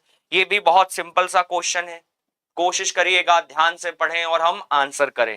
क्वेश्चन क्या है? The rate offered on savings account in all nationalized commercial bank in India are determined by. India के सभी कमर्शियल बैंक्स में जो सेविंग्स पे रेट ऑफ इंटरेस्ट है वो किसके थ्रू डिसाइड किया जाता है?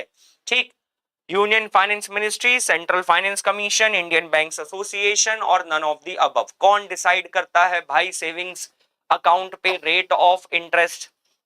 ध्यान से पढ़िए और आंसर करिए। आप सभी को इसका आंसर बन जाना चाहिए एंड आई होप कि बन भी जाएगा। कोई डिफिकल्ट और टेक्निकल क्वेश्चन नहीं है। कौन डिसाइड करेगा सेविंग्स अकाउंट पे इंटरेस्ट रेट? युवराज का आंसर आ चुका है, ठीक है। युवराज का आंसर है डी। ठीक, अब ऐसा मत करना कि हर जगह नन ऑफ द अबव है तो नन ऑफ द अबव ही आए, एक ही क्वेश्चन पे अभी none of the above answer आया है। ठीक, रुद्र का आंसर है डी, करेक्ट। ठीक है, राधे का भी आंसर है डी। चलिए बहुत बढ़िया, यहाँ पे सभी ने ध्यान दिया है, यहाँ पे सभी ने चारों ऑप्शन को पढ़ा है, नहीं तो अभी तक हम सिर्फ क्या कर रहे थे, तीन ऑप्शन पढ़ लेते थे, नन ऑफ द अबव को छोड़ देते थे। यहाँ पे आंसर क्या है, नन ऑफ द अबव। क्यों है नन ऑफ द अबव? क्योंकि जो भी सेविंग्स अकाउंट पे इंटरेस्ट रेट होता है, वो इंटरेस्ट रेट को डिसाइड करने की अथॉरिटी किसके पास होती है? रिजर्व बैंक ऑफ इंडिया के पास होती है। रिजर्व बैंक ऑफ इंडिया जो सेविंग्स अकाउंट पे इंटरेस्ट रेट डिसाइड करेगा, उसी के बेसिस पे कमर्शियल बैंक्स क्या करेंगे, सेविंग्स अकाउंट पे इंटरेस्ट रेट ऑफर करेंगे। ठीक, अगर देखा जाए तो इंडिया में जो सेविंग्स अकाउंट पे इंटरेस्ट रेट है वो 2 to 4% तक के बीच में हो सकता है। ठीक है, +1 -1 आप कर सकते हो। अल्टीमेटली 2.75 से 4.75 4.50 ये एवरेज रेट ऑफ इंटरेस्ट होता है जो सेविंग्स अकाउंट पे सभी बैंक्स देते हैं, चाहे पब्लिक हो चाहे प्राइवेट सेक्टर बैंक्स हो। बट यहाँ पे हम नेशनलाइज कमर्शियल बैंक्स के रेफरेंस में बात कर रहे हैं। कई बार प्राइवेट सेक्टर बैंक ज्यादा भी देते हैं कस्टमर्स को अट्रैक्ट करने के लिए। ठीक, चलिए आगे बढ़ते हैं और नेक्स्ट क्वेश्चन पे आते हैं। नेक्स्ट क्वेश्चन क्या दिया गया है, with the reference to governance of public sector banking in India. अब यहां से बैंकिंग सेक्शन की शुरुआत हो रही है, जल्दबाजी कोई भी नहीं करेगा, स्टेटमेंट को ध्यान से पढ़ेंगे, उसके बाद ही आंसर करेंगे। पहला स्टेटमेंट क्या दिया गया है, क्वेश्चन में लिखा हुआ है, with the reference to the public sector banking in India consider the following statement. ठीक, पहला स्टेटमेंट क्या है, capital infusion into public sector bank by the government of India has steadily increased in the last decade. ठीक, next दिया गया है, to put the public sector bank in order the merger of associate bank with the parent State Bank has been affected. Select the correct answer by using the codes given below. ठीक, only one, only two, both 1 and 2, neither 1 and 2। थोड़ा सा यहाँ पे language difficult करी गई है, but इतनी difficult नहीं है कि आप भी ना समझ पाए, आप इजीली समझ लेंगे, आंसर कर लेंगे, सेल्फ डाउट नहीं करना है। एक बार ध्यान से पढ़िए, आपको मैं समय दे रहा हूं 2 मिनट का, उसके बाद ही आंसर करिएगा।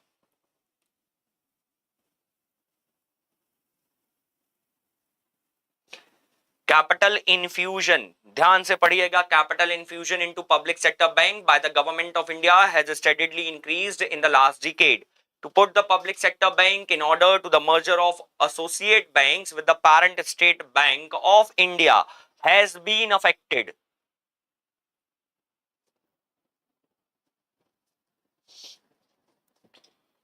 क्या करेक्ट आंसर होगा भाई इसका? थोड़ा सा सोच में पड़ गए हैं लोग, हो सकता है कि डिफिकल्ट लगे, बट ध्यान से सुनिए और समझिए और आंसर करिए। आंसर इन्हीं 4 ऑप्शन में से कोई एक ऑप्शन है।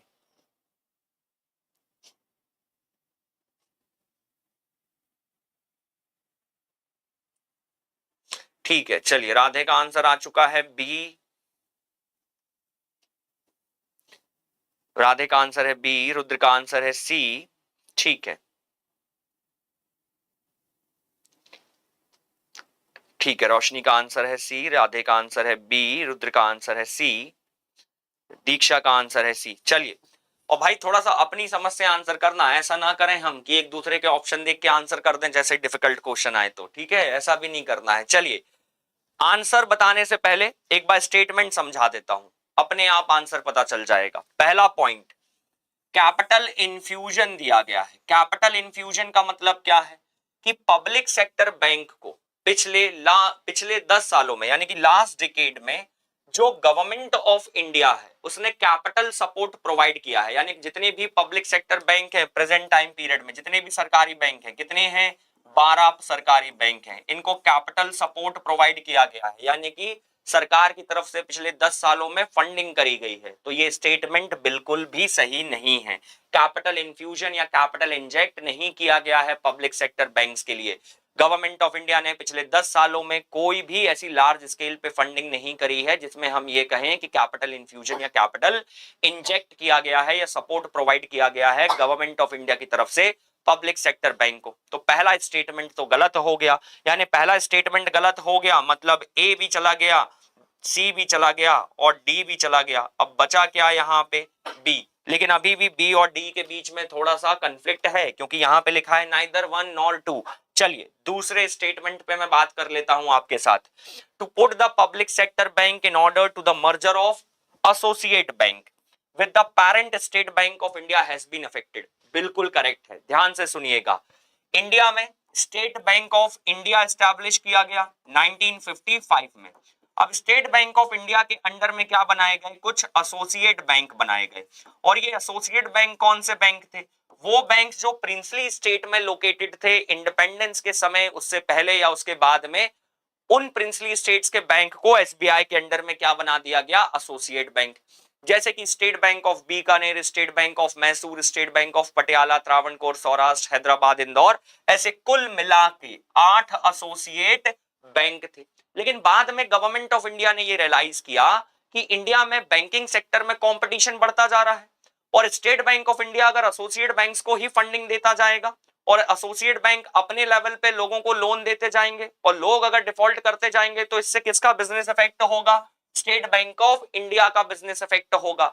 इसी बात को ध्यान में रखते हुए सारे एसोसिएट बैंक को गवर्नमेंट ऑफ इंडिया ने क्या किया, स्टेट बैंक ऑफ इंडिया में मर्ज कर दिया। और ये मर्जर कब से शुरू हुआ, इस मर्जर की शुरुआत हुई 2008 में, ठीक। और ये मर्जर कब जाके कंप्लीट हुआ, ये मर्जर कंप्लीट हुआ जाके 2017 में, ठीक। यहां पे एक इंपॉर्टेंट फैक्ट बताता हूं, अगर आप ध्यान दो तो हमारे मध्य प्रदेश में भी एक प्रिंसली स्टेट है मालवा रीजन में, which is Indore. Holkar rulers थे, तो यहां पे प्रिंसली स्टेट के बेसिस पे जो बैंक स्टैब्लिश हुआ उसको कहा गया स्टेट बैंक ऑफ इंदौर, जो कि एसबीआई के अंडर में ही क्या था, एक एसोसिएट बैंक था।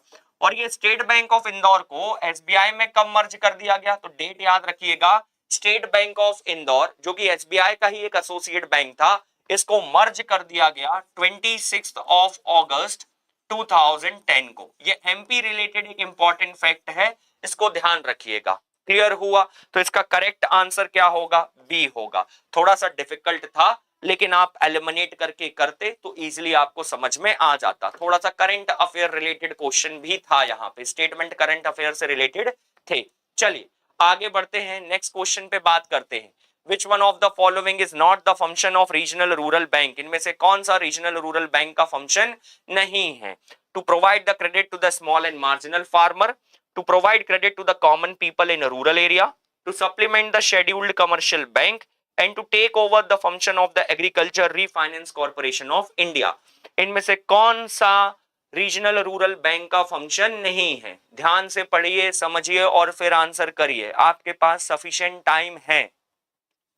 क्या करेक्ट आंसर होगा, कौन सा इसमें से रीजनल रूरल बैंक का फंक्शन नहीं है भाई? क्या होगा इसका correct answer? To provide credit to the small and marginal farmer, to provide credit to the common people in the rural area, to supplement the scheduled commercial bank, to take over the function of the agriculture refinance corporation of India. क्या correct answer हो सकता है?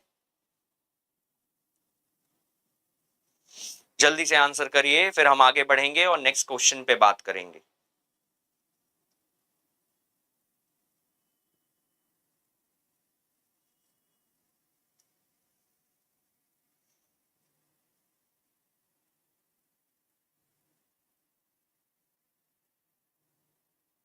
Which one of the following is not a function of scheduled bank of India? इनमें से कौन सा regional rural bank of India का function नहीं है?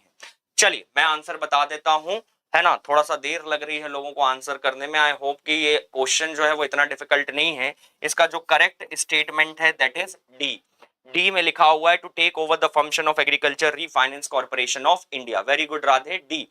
क्यों? क्योंकि जो रीजनल रूरल बैंक है वो 1975 में स्टैब्लिश किए गए थे 2 अक्टूबर को, और इस ऑब्जेक्टिव के साथ स्टैब्लिश किए गए थे कि रूरल एरियाज में ये बैंकिंग सर्विसेज डिलीवर करेंगे, जिसमें ये स्मॉल और मार्जिनल फार्मर को भी लोन देंगे, रूरल एरियाज में कॉमन पीपल को भी लो रेट ऑफ इंटरेस्ट पे लोन देंगे, और जो शेड्यूल्ड कमर्शियल बैंक है उनकी भी ओनरशिप होगी किसमें, रीजनल रूरल बैंक में। कितने परसेंटेज की? 35% की, ठीक। तो यहाँ पे ये ध्यान रखना है कि जो agriculture refinance corporation of India है ये अल्टीमेटली नाबार्ड के अंडर में ऑपरेट होता है। इसमें जो रीजनल रूरल बैंक है उसका फंक्शन नहीं है ये। करेक्ट, बिल्कुल करेक्ट। दीक्षा का आंसर डी, रुद्र का आंसर सी, बिल्कुल सही है।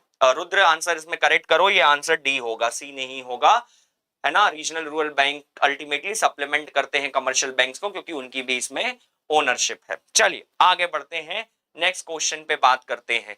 Which of the following grant और grants direct credit assistance to the rural household, इनमें से कौन से अल्टीमेटली ऐसे इंस्टीट्यूशंस हैं जो कि ग्रांट यानी कि एड, फाइनेंशियल एड और सपोर्ट प्रोवाइड करते हैं किसको, रूरल हाउस होल्ड को। कौन कौन से हो सकते हैं, रीजनल रूरल बैंक, नबार्ड या लैंड डेवलपमेंट बैंक। क्या करेक्ट आंसर होगा, क्या करेक्ट आंसर होगा भाई, कौन क्रेडिट असिस्टेंस प्रोवाइड कर सकता है रूरल हाउस होल्ड को, नबार्ड, रीजनल रूरल बैंक या लैंड डेवलपमेंट बैंक। तीन आपके पास स्टेटमेंट दिए गए हैं, ऑप्शन है 1 एंड 2, ओनली 2, 1 एंड 3, 1, 2 एंड 3। क्या करेक्ट आंसर होगा, कौन क्रेडिट असिस्टेंस प्रोवाइड करता है रूरल हाउस होल्ड को, लैंड डेवलपमेंट बैंक, नबार्ड या रीजनल रूरल बैंक। ठीक है, रोनेन्द्र का आंसर आ चुका है सी। ठीक है, और कोई भाई जो इसमें आंसर करना चाहेगा, रोशनी का आंसर आ गया है सी। ठीक है, दीक्षा का भी आंसर आ गया है सी। ठीक है, करगी सिंह, ओके, सिंह साहब का आंसर आ गया है सी। चलिए इसका करेक्ट आंसर मैं बता देता हूं, करेक्ट आंसर है ये स्टेटमेंट 1 एंड 3 करेक्ट है, यानी कि करेक्ट आंसर क्या होगा इसका, सी होगा, ऑप्शन सी होगा। क्यों, क्योंकि रीजनल रूरल बैंक और लैंड डेवलपमेंट बैंक ऐसे इंस्टीट्यूशन हैं जो कि रूरल एरिया में कॉमन पीपल को, या हम कह सकते हैं कॉमन पीपल के साथ साथ स्मॉल और मार्जिनल फार्मर को क्या करते हैं, लोन फैसिलिटी प्रोवाइड करते हैं।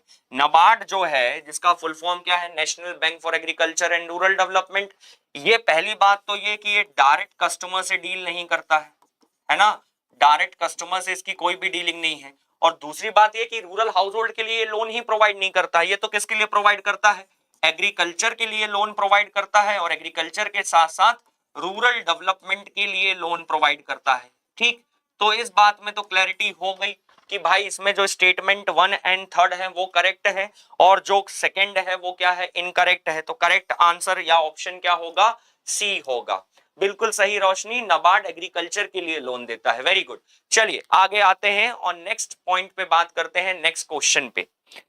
लकी का आंसर है सी, एकता का आंसर, एकता ने आंसर ही डिलीट कर दिया। चलिए सत्यम का आंसर है सी, वेरी गुड सत्यम। चलिए एक इंपॉर्टेंट क्वेश्चन एडिशनल फैक्ट के साथ और कहीं ना कहीं करंट अफेयर से रिलेटेड। चलिए क्वेश्चन में रीड करता हूं, विच one of the following 4 foreign banks operation in India, ध्यान से पढ़िएगा, विच one of the following 4 foreign banks operation in India has the largest number of branches in the country. इनमें से जो 4 फॉरेन बैंक्स हैं जो कि इंडिया में अपने फंक्शंस परफॉर्म कर रहे हैं, इन 4 फॉरेन बैंक्स में से किस फॉरेन बैंक्स की ब्रांचेस मैक्सिमम इंडिया में लोकेटेड हैं। इसका करेक्ट आंसर क्या होगा भाई, city bank, BNP Paribas bank, standard Chartered bank और एचएसबीसी बैंक। क्या होगा इसका correct answer, city bank, standard Chartered bank और एचएसबीसी बैंक।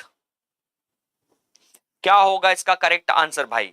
अब यहां पे बहुत सारे लोग तुक्का मारने की कोशिश करेंगे, बट थोड़ा सा ध्यान से सुनिए और समझिए। आपने अपने आसपास कुछ ऑब्जर्व किया हो, कहीं पे टेलीविजन में, न्यूज़पेपर में, सोशल मीडिया में ऑब्जर्व किया हो, तो आई होप कि इसका आंसर आप सभी को बन जाएगा, सिटी बैंक। ठीक है, राधे का आंसर है सिटी बैंक, सत्यम का आंसर है ए, दीक्षा का आंसर है सी।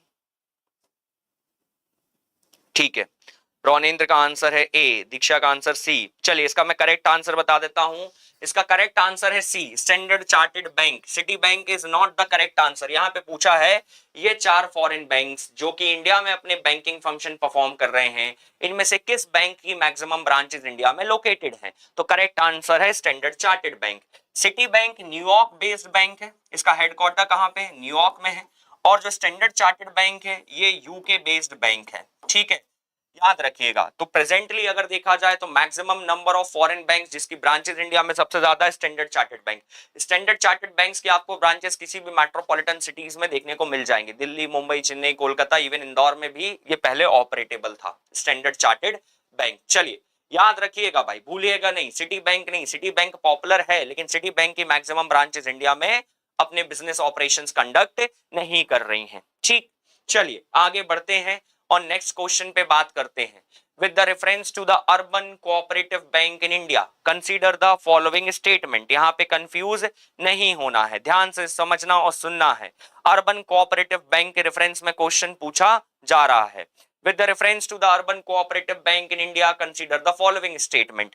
They are supervised and regulated by the local board set up by the state government। पहला पॉइंट क्या बोल रहा है कि कौन सुपरवाइज और रेगुलेट करता है? लोकल बोर्ड, जो कि कौन सेटअप कर रहे हैं? State government. दूसरा स्टेटमेंट कहता है they can issue a equity share and preference share. ठीक, तीसरा स्टेटमेंट है they were brought under the purview of the banking regulation act 1949 through the amendment in 1966। और इसमें करेक्ट आंसर आपको चूज करना है। स्टेटमेंट के बाद ऑप्शन दिए गए हैं only 1, 2 and 3, 1 and 3 and D में है 1, 2 एंड 3। क्या करेक्ट आंसर होगा भाई इसका? जो अर्बन कोऑपरेटिव बैंक है उसके रेफरेंस में क्वेश्चन पूछा गया है कि अर्बन कोऑपरेटिव बैंक को रेगुलेट करने के लिए लोकल बोर्ड्स बनाए जाते हैं जिनको स्टेट गवर्नमेंट बनाता है। अर्बन कोऑपरेटिव बैंक सिक्योरिटी और प्रेफरेंस शेयर इशू कर सकते हैं और urban cooperative banks mainly registered होते हैं बैंकिंग रेगुलेशन एक्ट ऑफ 1949 के थ्रू। क्या करेक्ट आंसर इसका हो सकता है? सत्यम का आंसर आ गया है सी। ठीक है, यानी कि 1 एंड 3। ठीक, रुद्र का आंसर है बी। ठीक है, बी यानी कि 2 एंड 3। ठीक है, थोड़ा सा मिक्स्ड आंसर्स देखने को मिल रहा है यहाँ पे। नो की थोड़ा सा क्वेश्चन डिफिकल्ट है, टेक्निकल है ना, प्रॉब्लम हो सकती है। और मैं यही बोलूंगा कि अगर कोई स्टूडेंट एक बार आंसर कर देता है तो भाई उसको डिलीट करने की जरूरत नहीं है, इतना लोड नहीं लेना है। हम प्रीलिम्स का पेपर नहीं दे रहे हैं, है ना। यहाँ पे गलतियां होंगी तो भी चलेगा, कोई प्रॉब्लम नहीं है। हमारी गलतियां कहाँ नहीं होनी चाहिए? प्रीलिम्स में नहीं होनी चाहिए। ये तो सिर्फ एक क्या है, प्रैक्टिस सेशन बस है। ठीक है दीक्षा, करेक्ट। यहाँ पे जो करेक्ट आंसर होगा वो स्टेटमेंट है 2 एंड 3 यानी कि ऑप्शन बी। क्यों है ऑप्शन बी? क्योंकि इस बात का ध्यान रखिए, they are supervised and regulated by the local board set up by the state government. ये क्या है? इनकरेक्ट है। ठीक है, एकता का आंसर है बी, करगी का आंसर है बी। चलिए यहां पे मैं करेक्शन एक कर देता हूं। जो अर्बन कोऑपरेटिव बैंक्स हैं इनको रेगुलेट करने के लिए कोई लोकल बोर्ड सेटअप करने की जरूरत नहीं है स्टेट गवर्नमेंट को। ये किसके थ्रू रेगुलेट किए जाते हैं? ये रिजर्व बैंक ऑफ इंडिया के थ्रू रेगुलेट किए जाते हैं। और अर्बन कोऑपरेटिव बैंक्स के पास ये पावर है कि वो इक्विटी शेयर या प्रेफरेंस शेयर क्या कर सके? इशू कर सके। इक्विटी शेयर किसके लिए इशू होते हैं? कॉमन पब्लिक के लिए। तो जब भी कोई कंपनी या बैंक अल्टीमेटली जो शेयर हैं वो कॉमन पब्लिक के लिए इशू करती, हम जैसे आम नागरिकों के लिए ऐसे शेयर्स को क्या कहा जाता है? Equity share. प्रेफरेंस शेयर हम किसे कहते हैं? प्रेफरेंस शेयर ऐसे शेयर्स को कहा जाता है जो कि कंपनी के क्लोज एसोसिएट, फैमिली, फ्रेंड्स या रिलेटिव को इशू किए जाते हैं, उनको क्या कहा जाता है? प्रेफरेंस शेयर कहा जाता है। बाकी जो थर्ड ऑप्शन है वो बिल्कुल करेक्ट है। बैंकिंग रेगुलेशन एक्ट ऑफ 1949 के अंडर में ही इनको ऑपरेट किया जाता है, उसके परव्यू में ही रखे गए हैं। बस इस बात का ध्यान देना। अर्बन कोऑपरेटिव बैंक्स या रूरल कोऑपरेटिव बैंक्स की भी बात करें तो वो किसके थ्रू रेगुलेट होते हैं? आरबीआई के through, not through any such board which is created by state bank. चलिए आगे बढ़ते हैं, आखिरी के कुछ क्वेश्चन बचे हैं। एनर्जी मेंटेन करना, यहां पे कुछ इंपॉर्टेंट फैक्ट मिलेंगे, उनको नोट डाउन करना। टाइम पास घर में बैठ के नहीं करना है, फैक्ट नोट डाउन करना है, क्योंकि प्रीलिम्स में सिर्फ और सिर्फ फैक्ट का ही रोल है। फैक्ट जितने ज्यादा याद होंगे उतना ज्यादा आपका प्रीलिम्स स्ट्रांग हो जाएगा और क्लियर होने के चांसेस बढ़ जाएंगे। चलिए क्वेश्चन क्या है? Priority sector lending by basis in India constitute the lending to agriculture, micro and small enterprises, weaker section और all of the above. Priority sector lending by basis in India constitute the lending to. प्रायोरिटी sector लेंडिंग में ultimately वो व्यक्ति जिनको loan दिया जाता है या लेंडिंग फैसिलिटी कौन प्रोवाइड करी जाती है वो कौन कौन है? लेंडिंग प्राइमरी या प्रायोरिटी सेक्टर लेंडिंग कैसे कॉन्स्टिट्यूट होती है? एग्रीकल्चर या micro small enterprises, weaker section या ऑल ऑफ द अबव। चलिए सिंह साहब का आंसर आया है डी, सत्यम का आंसर है डी, दीक्षा का आंसर है डी। चलिए बहुत सारे लोगों ने इसमें करेक्ट आंसर किया है इमीडिएटली। रोशनी का भी आंसर है डी। चलिए इसमें मैं करेक्ट आंसर बता देता हूं, करेक्ट आंसर है डी। ठीक, अब प्रायोरिटी सेक्टर लेंडिंग क्या होती है इस पे हम बात कर लेते हैं। पहली बात तो ये कि प्रायोरिटी सेक्टर लेंडिंग ओरिजिनली कहीं ना कहीं बैंकिंग सेक्टर का पार्ट नहीं थी। प्रायोरिटी सेक्टर लेंडिंग को एक कमिटी के थ्रू कॉन्स्टिट्यूट किया गया या रिकमेंड किया गया, उस कमिटी का नाम है M V Nair committee. Government of India ने एमवी नायर कमिटी कॉन्स्टिट्यूट करी थी इस चीज को रिव्यू करने के लिए कि जो सेक्शन इंडिया में इजिली बैंक के थ्रू क्रेडिट या फाइनेंशियल सर्विसेज एक्सेस नहीं कर पाते हैं, इनको कैसे क्रेडिट फैसिलिटी प्रोवाइड की जाए। तो एमवी नायर कमिटी ने रिकमेंड किया कि प्रायोरिटी सेक्टर लेंडिंग को क्रिएट करना चाहिए। प्रायोरिटी सेक्टर लेंडिंग कब क्रिएट किया गया इंडिया में? 25 अगस्त 2011 को। प्रायोरिटी सेक्टर लेंडिंग यानी कि पीएसएल किसे कहा जाता है? जब भी बैंक्स लोन फैसिलिटी देते हैं कस्टमर को, तो जितना भी बैंक्स को लोन देना होता है उसका 40% ऑफ अमाउंट रिजर्व के तौर पे रख लिया जाता है ऐसी कैटेगरीज या सेक्शन के लिए जिनको मार्केट से इजीली क्रेडिट फैसिलिटी नहीं मिलती है। उसमें कौन कौन आता है?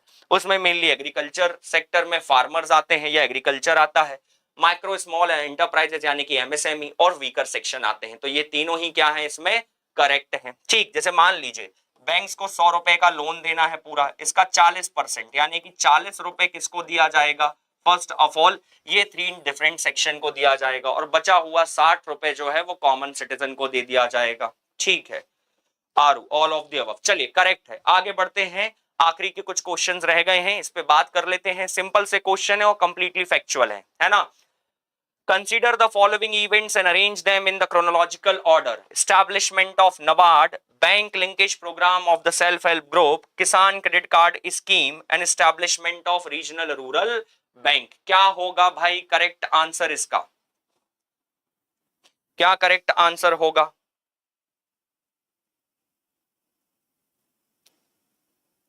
कोई बताएगा इसका करेक्ट आंसर क्या हो सकता है? क्रोनोलॉजिकल ऑर्डर में अरेंज करना है, ये कब इवेंट्स कंडक्ट हुए हैं या when such event takes place. Exam यहाँ पे है establishment of NABARD, bank linkage programme of self help groups, Kisan credit card या establishment of regional rural bank, है ना। थोड़ा सा एक तरह से कह सकते हैं कि टिपिकल है, बट इतना डिफिकल्ट भी नहीं है कि आपसे ना बने। ठीक है, अगर आपको ईयर्स याद होंगे तो आपको आंसर बन जाएगा। चलिए रुद्र का आंसर आ चुका है, रुद्र ने आंसर दिया है A, establishment of NABARD, bank linkage programme of self help groups, Kisan credit card और establishment of regional rural bank. Khushbu का भी आंसर आ चुका है, खुशबू का आंसर है ए, सिंह साहब का ए, रोनिंद्र का आंसर है ए। चलिए मैं बता देता हूं नबार्ड को एस्टैब्लिश कब किया गया। NABARD was establish in the year 1982।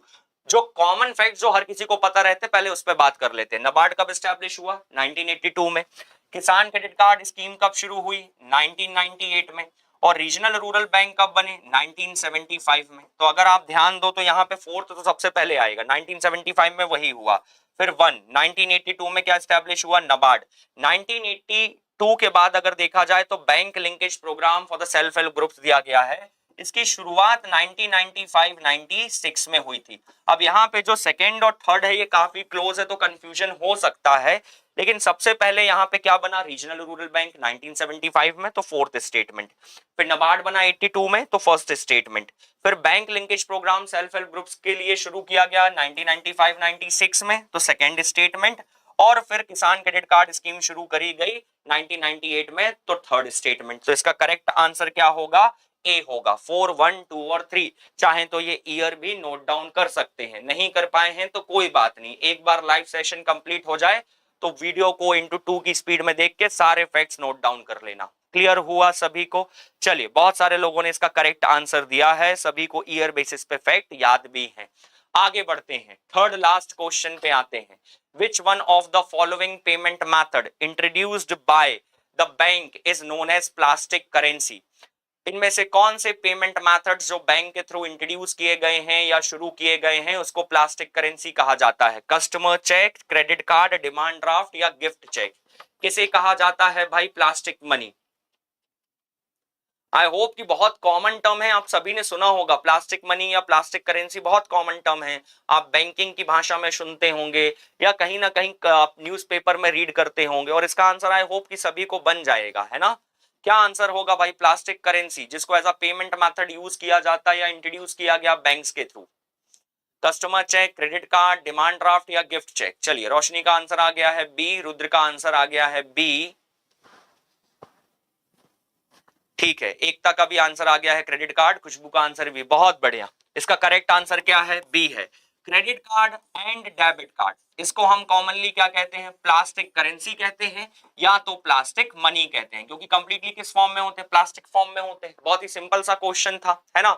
शीतल का भी आंसर है बी। ये पहले क्वेश्चन पूछा जा चुका है कुछ स्पेसिफिक सबऑर्डिनेट्स एग्जाम में, तो इसलिए ये क्वेश्चन पूछा है मैंने आपसे। चलिए सेकंड लास्ट क्वेश्चन पे आते हैं आज के। बस आखिरी के 2 क्वेश्चन बचे हैं। पेशेंस थोड़ा सा मेंटेन करिएगा और आंसर करिएगा, जल्दबाजी करने की जरूरत नहीं है। आपने अभी तक वो 1-1.25 घंटा जो अपना टेम्परामेंट मेंटेन रखा है उसको मेंटेन रखना है। चलिए, the establishment of payment bank is being allowed in India to promote financial inclusion. फिर ध्यान से सुनिएगा, किसके रेफरेंस में बात हो रही है? पेमेंट बैंक के रेफरेंस में बात हो रही है। The establishment of payment bank is being allowed in India to promote financial inclusion. Mobile telephone companies and supermarket chains that are owned and controlled by residents are eligible to promote payment banks. फिर लिखता है कि payment banks can issue both the credit and debit card. और फिर आखिरी में आता है payment banks can not undertake lending activity. क्या करेक्ट आंसर होगा भाई? पेमेंट बैंक क्रेडिट कार्ड और डेबिट कार्ड इशू कर सकते हैं, पेमेंट बैंक्स लेंडिंग फैसिलिटीज को नहीं कंडक्ट कर सकते हैं, और जो मोबाइल टेलीफोन कंपनी है या जो सुपरमार्केट चेन्स हैं वो इंडिया में रेसिडेंट्स को पेमेंट बैंक्स को प्रमोट करने में हेल्प कर सकती हैं। आपके सामने ऑप्शन है A 1 and 2, option B 1 and 3, option C only 2 और ऑप्शन डी 1, 2 एंड 3। क्या करेक्ट आंसर होगा इसका? ध्यान से सुनिए, समझिए, फिर आंसर करिएगा।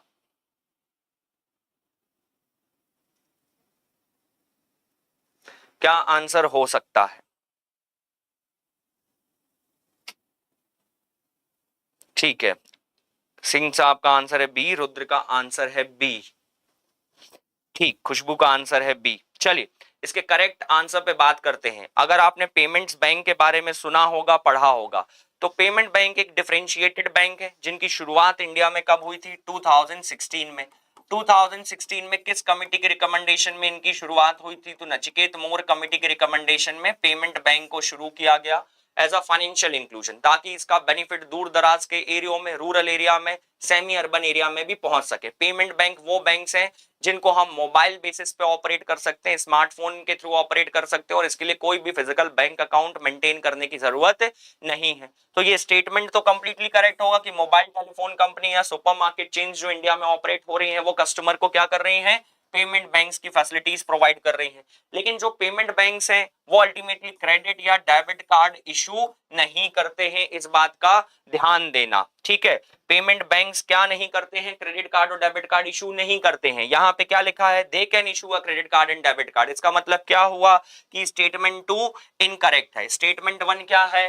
करेक्ट है। और आखिरी में क्या दिया है? Payment bank can not undertake lending activity, यानी कि पेमेंट बैंक किसी भी व्यक्ति को किसी भी तरह का लोन नहीं दे सकते हैं। तो जब ये पता है कि payment bank credit card issue नहीं करेंगे, तो ये भी पता होगा कि क्रेडिट कार्ड तो एक तरह से लोन होता है, तो लेंडिंग एक्टिविटी यानी कि लोन फैसिलिटी कैसे प्रोवाइड कर सकते हैं? तो यहाँ पे लिखा हुआ है can not undertake lending activity, it means they can not provide lending और क्रेडिट फैसिलिटी। स्टेटमेंट 3 क्या होगा? करेक्ट होगा। हमेशा गलती कहां पे होती है? कैन नॉट, कैन इसी को पढ़ने में होती है, इसको ध्यान से पढ़ना। तो स्टेटमेंट 1 एंड 3 क्या है? करेक्ट है, यानी कि ऑप्शन कौन सा करेक्ट होगा? बी करेक्ट होगा। स्टेटमेंट 2 क्या है? इनकरेक्ट है। वेरी गुड, बहुत सारे लोगों ने इस क्वेश्चन का आंसर सही दिया है, और हमने अभी तक जितने भी क्वेश्चन सॉल्व किए उसमें आई थिंक ये सेकंड मोस्ट डिफिकल्ट क्वेश्चन रहा है। ठीक है, अर्बन कोऑपरेटिव बैंक के बाद यही सबसे डिफिकल्ट क्वेश्चन रहा है जिसमें लोगों को कंफ्यूजन होता है। चलिए आगे आते हैं और आज के आखिरी क्वेश्चन पे बात करते हैं। आखिरी क्वेश्चन दिया गया है, which one of the following committee brought reforms in the financial sector suggestion for considering. इनमें से कौन सी कमिटी ने फाइनेंशियल सेक्टर रिफॉर्म्स में कुछ सजेशंस दिए जिसको गवर्नमेंट ने कंसीडर किया, या कंसीडरेशन के लिए गवर्नमेंट को कुछ स्पेसिफिक सजेशन दिए गए फाइनेंशियल सेक्टर में? क्या इसका करेक्ट आंसर होगा? Narasimham committee, Bhagwati committee, Chelliah committee और आबिद हुसैन कमेटी। ठीक है, क्या इसका करेक्ट आंसर हो सकता है? Which one of the following committee recommended the reforms in the financial sector the suggestion for the reconsidering? Narasimham committee, Bhagwati committee, Chelliah committee और आबिद हुसैन कमेटी। चलिए, खुशबू का आंसर आ गया है ए। और चारों ही कमिटी इंपॉर्टेंट हैं, चारों ही कमिटी के अल्टीमेटली सब्जेक्ट मैटर मैं आपको बता दूंगा। ठीक है, करगी का आंसर, सिंह साहब का आंसर ए, शीतल का ए, रुद्र का ए, दीक्षा का ए। चलिए, करेक्ट है। यहाँ पे मैं करेक्ट आंसर बता देता हूं, नरसिम्हम कमिटी। नरसिम्हम कमिटी पहली बार 1991 में बनी थी इकोनॉमिक रिफॉर्म्स के समय। फिर नरसिम्हम 2 कमिटी बनाई गई 1998 में। और जब नरसिम्हम 2 कमिटी बनाई गई 1998 में, तो इन्होंने कहा बैंकिंग सेक्टर्स में रिफॉर्म होने चाहिए। कैसे रिफॉर्म होने चाहिए कि सीआरआर हो गया, एसएलआर हो गया, इसको मेंटेन किया जाए, 3 टियर बैंकिंग सिस्टम इंट्रोड्यूस किया जाए, या वीक बैंक्स को स्ट्रॉन्ग बैंक में मर्ज किया जाए। ठीक है, तो इसका करेक्ट आंसर है ए। लेकिन आपको बाकी कमिटी का भी सब्जेक्ट मैटर पता होना चाहिए। भगवती कमिटी अनएम्प्लॉयमेंट से रिलेटेड थी। अनएम्प्लॉयमेंट सब्जेक्ट मैटर से रिलेटेड थी कौन सी कमिटी? भगवती कमिटी। इंडिया में अनएम्प्लॉयमेंट रेट को मेजर करने के लिए कौन सी कमिटी बनाई गई? भगवती कमिटी। सब्जेक्ट मैटर याद रखो, गवर्नमेंट एमपीपीएससी आपसे अल्टीमेटली यहां पे किसी भी तरह से कमिटी का ईयर नहीं पूछेगी, सिर्फ सब्जेक्ट मैटर पूछेगी। बिल्कुल सही खुशबू, इन्होंने रीजनल रूरल बैंक एस्टैब्लिशमेंट को भी रिकमेंड किया था 1975 में। Correct. Chelliah committee, Chelliah committee one of the most popular committee है, टैक्स रिफॉर्म से एसोसिएटेड है। किससे एसोसिएटेड है? टैक्स रिफॉर्म से एसोसिएटेड है, स्पेसिफिकली डायरेक्ट टैक्सेशन या कैपिटल गेन टैक्स के रिफॉर्म से एसोसिएटेड है। और लास्ट में जो आती है आबिद हुसैन कमिटी, ये आबिद हुसैन कमिटी एक तरह से ट्रेड पॉलिसी से रिलेटेड है। ट्रेड पॉलिसी से रिलेटेड है कौन सी कमिटी? आबिद हुसैन कमिटी। साथ ही साथ सिक्योरिटी मार्केट से भी एसोसिएटेड है आबिद हुसैन कमिटी। तो बैंकिंग सेक्टर्स के रिफॉर्म के लिए कौन सी कमिटी कॉन्स्टिट्यूट करी गई थी? Narasimham committee. Bhagwati committee unemployment से रिलेटेड थी, Chelliah committee tax benefit, Abid Hussain committee trade security trade policy और सिक्योरिटी से एसोसिएटेड थी। ठीक है, चलिए, तो आज के लिए बस इतना ही था। कल जो है वो आपका 3rd एमसीक्यू सेशन होगा, जो कि विवेक परमार सर लेके आएंगे आपके लिए, जिसमें वो इंडियन हिस्ट्री से रिलेटेड एमसीक्यूज को डिस्कस करेंगे। और ये सेशन आगे जाके कंटिन्यू रहेगा, बट इस बात का आपको ध्यान रखना है कि एमपीपीएससी का prelims oriented live batch English medium student के लिए आकार आईएएस 26 जून से शुरू करने जा रहा है, जिसकी फी जो है वो 1999 है। तो जो भी इंटरेस्टेड स्टूडेंट है वो आकार आईएएस के एप्लीकेशन पे विजिट करके एनरोल कर सकते हैं, या आकार आईएएस के ऑफिस में कांटेक्ट कर सकते हैं अगर कोई भी क्वेरीज आपको होती हैं तो आज के लिए इतना ही। That's all from my side. Have a nice day ahead. Jai Hind.